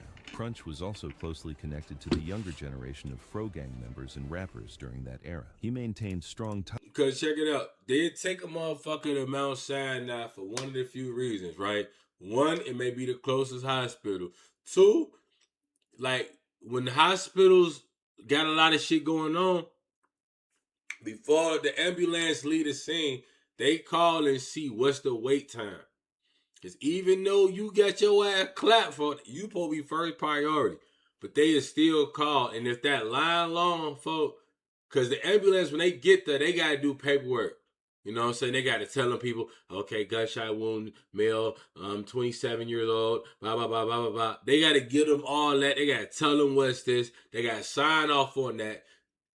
Then the hospital got to sign the paper to the ambulance. Now then, boy, when they bring your ass in, they supposed to take you. That's just what they got to do, right? And the third reason why they take a nigga them outside now is like if they ask you like where you want to go, you see what I'm saying? And that's rare. But the ambulance will ask you where you supposed to go. But when you shot and stabbed in the city of Chicago, they supposed to take you of one of the few trauma centers. Stroger being the number one trauma center. Cook County Hospital's always been number one trauma center. They got some of the most world-renowned doctors, right? Next we have Christ Hospital, right? Advocate Christ in Oak Lawn. That's the next one. Then you got, the Children's Center, at the university, right there right off Cottage. You know what I'm saying? Number 3. It ain't no other ones, folks. If they say they take your ass to Advocate, you packed. If your ass Love Company Mary, you smoked. If they take your ass to, if they take your ass to Holy Cross, you a ghost, folks. They take you to Providence, you dead. If they take you to Roseland, forget about it. Like, these hospitals can't do nothing to you, folks. You know what I'm saying? If you got a tingle in your back or you caught a little gonorrhea, maybe you can go there. But if you caught a hot one, folk, and they take your ass to Love Company and Mary, your ass a dunny. With Herman Tolliver, also known as Herbo 2X, along with Eric Montgomery, who was known at the time as Lil E, or Stupid E, later becoming more recognized as Onsite. Onsite would later reminisce about his close friendship with Crunch, recalling that he was one of the first people Crunch called after being released from juvenile detention, telling him to come outside and hang out in the neighborhood. Onsite also remembered Crunch as someone who was always eager to be outside, make money through trapping, a street slang term for drug dealing, and involve himself in the ongoing street conflicts. Growing up together in the same age group alongside King Cornell, also known as Lil Nell, the trio was known among their peers as the Fly Boys. Crunch also shared a very close bond with LaJames from the Fro Gang faction. The two were frequently seen together and maintained a strong friendship within the set. Members from that generation reportedly viewed Crunch as one of the most energetic and active younger members from the neighborhood. During the early stages of the war between Fro Gang and Sanegang, Crunch was openly seen disrespecting the Mafia insane vice lords by reversing their he had a lot of hands influence on them, showing the intensity of the hatred he had towards Sanegang despite his young age. Crunch's reputation and influence extended beyond Fro Gang itself. Members from the Fly Life faction and branch of the K-Town Gangster Disciples were also seen honoring him after his death. One Fly Life member publicly reminisced about visiting Fro Gang's neighborhood and seeing Crunch outside regularly, describing him as a real member. The individual explained that whenever they saw Crunch, all he wanted to do was mess the ops up, meaning he constantly wanted to slide and participate in. Oh, yeah. Oh, he was one of them. Oh, okay. You see what I'm saying? When niggas die a soldier's death, you can't, can't really feel too bad when he one of them. Gang-related retaliation missions alongside Fly Life members. Gutta Mo from the DCG, also known as the Jack Boys faction of the Four Corner Hustlers street gang, would also publicly honor Crunch multiple times on Facebook, months after his death in 2016. In one emotional post, Gutta Mo questioned why Crunch did not have his pipe, a street slang term for a firearm, on him the day he was shot, while also expressing how much he missed him. In another separate post, Gutta Mo publicly revealed that he thought about Crunch every single day since his death. Before his death, Crunch had graduated from 8th grade in 2014 at only 14 years old, exactly 2 years. This nigga died 2 years after he Fro graduated. Gang would further immortalize his name by adopting the nickname that shit Crunch be voodoo, City boy. in his I'm trying honor. to tell you. Members would also create and wear a chain in honor of Crunch's name, further cementing his legacy within the set and ensuring that his memory remained present throughout the neighborhood. Despite only being 16 years old at the time of his death, Crunch was widely known throughout the neighborhood for always being outside and actively involved in street activity. Older and younger generations alike reportedly respected him for the energy he brought around the hood. Many members remembered him as someone who stayed present in the neighborhood daily, maintained relationships across multiple age groups within the set, and constantly kept the morale and intensity Y'all of could've Fro kept the Gang picture of active his during ass the early off, stages of the conflict with Sanegang. The following month, July 2016, would mark the Boy, beginning of serious legal trouble for the KMG faction of the Mafia insane vice lords and the broader Sanegang alliance. On Monday, July 18, 2016, Hajuan Hentz, also known as Hey Hey or Haywire, who was affiliated with the OTA and KMG factions, was arrested after allegedly attempting to flee from police on the first block of South Leamington Shorty Avenue out here inside getting territory active, controlled boy. by KMG. Authorities said Hentz ran toward a nearby house before being taken into custody. One day later, on Tuesday, July 19, 2016, Hentz was charged in court with a double homicide. No, they told on that man. I told on Charges Shorty, stemmed folks. from the deadly March They 31st, told. 2016 shooting in West Garfield Park that claimed the lives of 23-year-old Demetrius D.J. They Tolliver, told, a former Farragut bro. Admirals basketball player They affiliated told. with the Fro Gang Gangster Disciples faction, and 43-year-old Dejanaba D.D. Altman from Brickyard. Although Hentz was They only 17 told. at the time, he was charged as an adult with first-degree murder. Boy, Prosecutors 17 alleged that in the Hentz, rack who is was a identified dope, as what? a member of the Hob Mob faction of the traveling Vice Lords, while also being tied to the KMG and OTA Mafia Insane Vice Lord factions, was one of 4 armed individuals who jumped out of a stolen white van on the 4300 block of West Wilcox Street and opened fire on a group of people. Yes, DJ told. and Didi were fatally struck and later pronounced dead at local hospitals. A 16-year-old boy was also shot in the back but survived. According to prosecutors, investigators recovered around 30 shell casings from the scene. They The shot shell a casings movie. found inside the stolen van allegedly matched Oh casings boy, recovered shot from a the shooting movie. location, and fingerprints from inside the vehicle were said to match Hentz. Assistant State's Attorney Santini also stated Can't that beat several that evidence, witnesses boy. identified Hentz in a photo Don't array mean as I one of did the it. shooters. At the time of his Oh arrest, my- Hentz they reportedly told, I lived with told his you, mother and tell 2 it. brothers on the 3700 Nah, block fool of done West 13th told on Street, them, territory gang. associated with the Hob Mob traveling Vice Lords, and attended Manly Career Academy High Fucking School. While Manly. incarcerated, Hey, yo, members my from the cousin Hob Mob Precious would used to later go to be seen Manly. publicly paying respects to him on his birthday. Haywire Fucking also had Manly. close ties to the Honor Boys faction of the New Breed Street Gang in North Lawndale, and was connected to Kettrell Hill, also known as Lil Breed, who was tragically killed later that same year on November 21st, 2016. After his arrest, multiple members connected to Sanegang and its allied factions publicly supported Hentz. Mondre Brown, also known as Top Otto from the OTA and M-Dub Mafia Insane Vice Lord factions, would post support for Hey Hey, referring to him as Rocket and saying, "Free him until it's backwards." Simaj Ratliff, also known as 2-3, a documented KMG member, also reacted with frustration and referred to Hey Hey as his boy. Another documented KMG member, Byron Logan, also known as Big Bucks, was seen supporting him while communicating with Antoine Mabins, also known as Meet Us, a documented member of the TTU Traveling Vice What? Lords faction. That Their name's posts appeared to stupid. reminisce about the summer when their Stupid factions ass were allegedly name, bro. aligned against K-Town gangster disciple factions, using the phrase acting bad, which prosecutors interpreted as slang for dangerous gang-related activity. As the years Acting passed, bad? Hentz remained in Cook County Jail awaiting trial. Nearly 8 years Oh, later, Shorty in early beat that shit, 2024, folks. his case finally moved forward. Dayton Johnson, Come on, also known man. as Daysky or Day Day, I don't Hentz's even know him, brother and I hope and he a member beat of the that shit. OTA Mafia Insane They Vice told, Lords, announced gang. the trial on social media, stating that he was ready to be there. Meters? for him, I while thought it was also meters. making I don't know, disrespectful folks. remarks That toward name- Cook County So I'm Jail, and telling you. saying, "Free my brother, Hey Hey." However, These out west niggas got the most outlandish, stupid ass names. They hood names is dumb. They nicknames is stupid. They just dumb. the outcome would be a major loss for the Sanegang alliance. Hajuan Hai Hai Hentz was found guilty. And Oh, on June 4th, no. 2024, he was sentenced to Pontiac. 25 years in prison. quarter for a fatal double? homicide, conspiracy, He'll be and back murder at with 12. intent to Shorty kill come and home. injure. He is currently serving his sentence at Pontiac Correctional Center and expected to be released on parole That on boy December Pontiac. 7th, 2048. Hey Hey would also be referenced in music connected to OTA. That boy OTA Wu, Pontiac. who was close with him, could be heard supporting him on the released song Dead Fly with rapper Shada Boy 33 from the same set. In the song, they accused Fro Gang of giving information and allegedly cooperating against I Hajuan bet. Haywire Hentz I in court. bet.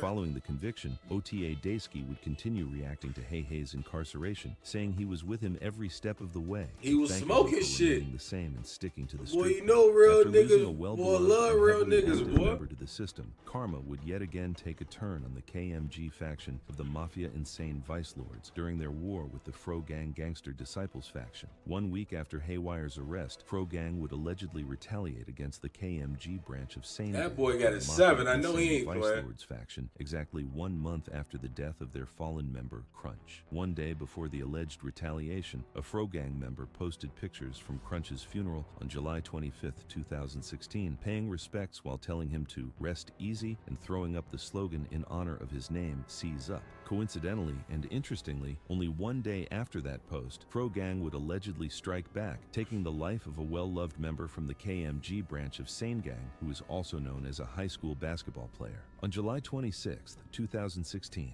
18-year-old Keyon Tyval Boyd, also known as... Hold on, they used that nigga baby picture? Bro, that nigga didn't die as a baby. Why don't you do that? Why you use his recent? You used a baby picture of him? What, he throwing them gang signs at the rest of them? 26th, 2016, 18-year-old Keyon Tyval Boyd, also known as Kato, from the KMG branch of the Sanegang Mafia Insane Vice Lords, was shot Mama and killed 25 while 2 ain't other bad. teenagers were wounded during a daytime shooting in the Austin neighborhood. Witnesses stated that an ongoing drug and gang-fueled war was plaguing the block, eventually leading to the deadly attack that left Kato dead and 2 teens injured. Neighbors also described the area as a major market. They got some unique, dumbass violence had become increasingly common in recent years. At approximately 11:10 a.m., a group of 3 people, including a 13-year-old boy riding a bicycle, a 17-year-old They boy, keep and smacking Kato, were a standing on the sidewalk while walking to play basketball at a nearby court on the 100 crazy. block of North LaPorte Avenue, in territory controlled by the LMG branch of Sanegang. According to Chicago police and witnesses, 2 alleged Fro Gang members known as Herbo 2 Times and Noon walked out from an alley and opened fire, unleashing more than a dozen shots toward the group before fleeing northbound on foot. No one was taken into custody. Residents living nearby stated they had seen roughly 5 or 6 Fro Gang members parked in an alley near the 4900 block of West End Avenue shortly before the shooting. They Witnesses all said telling. 2 individuals stepped out. How the with fuck firearms motherfuckers and know where began they shooting from? What toward they the group niggas standing telling, on fuck? West End and LaPorte Avenue. A woman identified I hate that for only as y'all. Maria, who refused to give her last name out of fear for her safety, said she had brought her daughters to visit their great aunt on the block when they suddenly heard approximately 15 gunshots ring out. Kato was struck in the shoulder and transported to Stroger Hospital, where he was pronounced dead at 11:59 a.m. And they according took to him to Chicago Stroger and he police and the still Cook County died? Medical examiner's office. He lived on the Damn. 200 block of North Leamington Avenue, only blocks away from where Literally the 2 shooting occurred. hoopers from Among the both 3 sides. victims was the 13-year-old boy, who witnesses What? said could not escape quickly enough because he was sitting on a bicycle when the gunfire They erupted. asses. One woman described the boy screaming and holding his leg while crying out for help. Following the shooting, the bicycle and a pair of sneakers remained abandoned on the sidewalk near Lavergne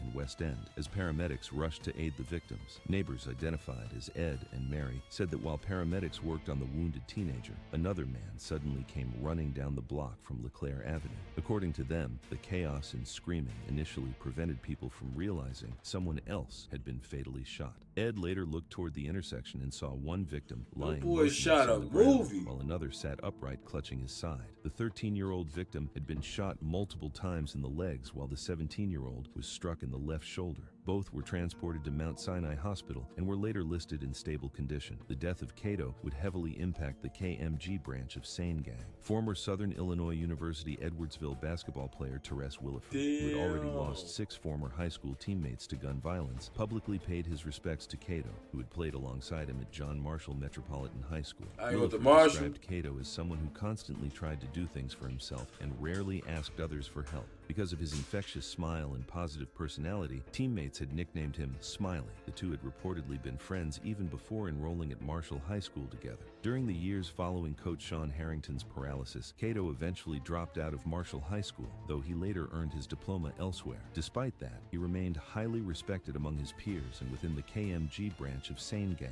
Many members remembered him as someone who always brought funny and positive energy around the hood. Kato was also reportedly very close with Samaj Ratliff, also known as 2-3, another member from the KMG branch of branch of Sanegang. Roughly 1 week after Kaido's death, 2-3 would publicly honor him online, telling him to rest up. In another tribute post, 2-3 would say that the shooting allegedly was not even meant for Kato and that he had simply been at the wrong place at the wrong time. Other members would continue honoring Kato long after his death. On his birthday in 2017, one member posted that he still could not believe what had happened and asked Kato to continue watching over him. Another documented KMG member known as J. publicly stated that Kato's death messed his head up bad, while also claiming he had warned him not to go over there that day. Kaido's signature catchphrase, remembered heavily by KMG members after his death, was reportedly the word impossible. On the same day Kato was killed, Noon from Frogang allegedly sent a direct message toward Sanegang by posting a photograph featuring himself alongside Herman Herbo G/Herbo 2 times, Tolliver, King Cornell, and several other Frogang members standing near a front porch. Documented Sanegang members would later react to the post in a laughing manner online. One day later, on July 27, 2016, the KMG branch of Sanegang honored Kato's memory by throwing a block party in their territory. Numerous members gathered outside while candles bearing Kato's name were lit throughout the area as friends and affiliates celebrated his life and legacy. On the same day that the KMG branch of Sanegang held a block party in honor of Kato, Noon from Frogang would make a social media post believed by many to be directed toward members of Sanegang and KMG. In the post, Noon uploaded a photograph alongside fellow Frogang members with the caption stating that they were out and on that, a phrase often interpreted in Chicago street culture as meaning active, outside, and prepared for potential conflict. Given the timing of the post, coming just one day after Kato's death, and while KMG members were publicly mourning and celebrating his life, many viewed the message as a direct taunt toward the rival faction. Just before Christmas of 2016, Taiwan Lee, the mother of 18-year-old Keon K-Do Boyd, contacted the Chicago Police Department detective assigned to investigate her son's murder. Keon had been gunned down in July, only blocks away from their West Side home. Lee was able to reach the detective that day,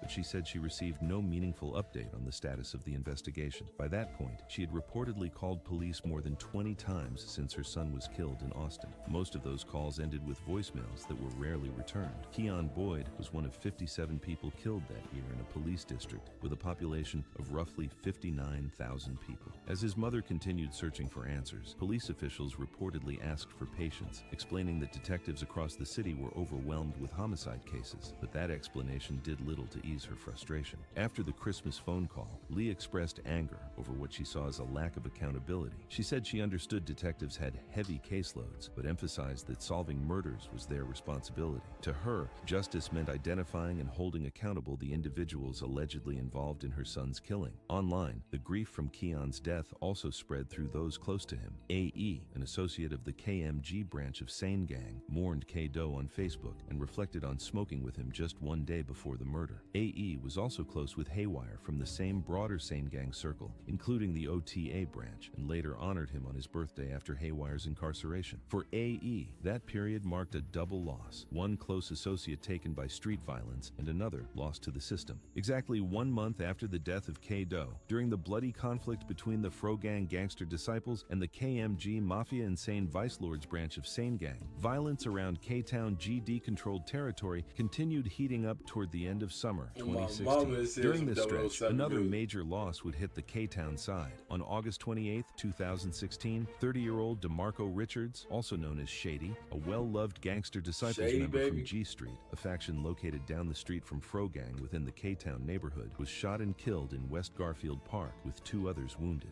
At about 12:15 a.m., officers patrolling near the 4400 block of West Monroe Street, territory associated with Frogang near Monroe and Costner, heard gunfire and discovered Shady on the ground with a gunshot wound to the head, according to Chicago police and the Cook County Medical Examiner's office. He was pronounced dead at the scene at 12:27 a.m. He was killed on the same block where he reportedly resided, making the shooting even more personal and tragic for people in the neighborhood.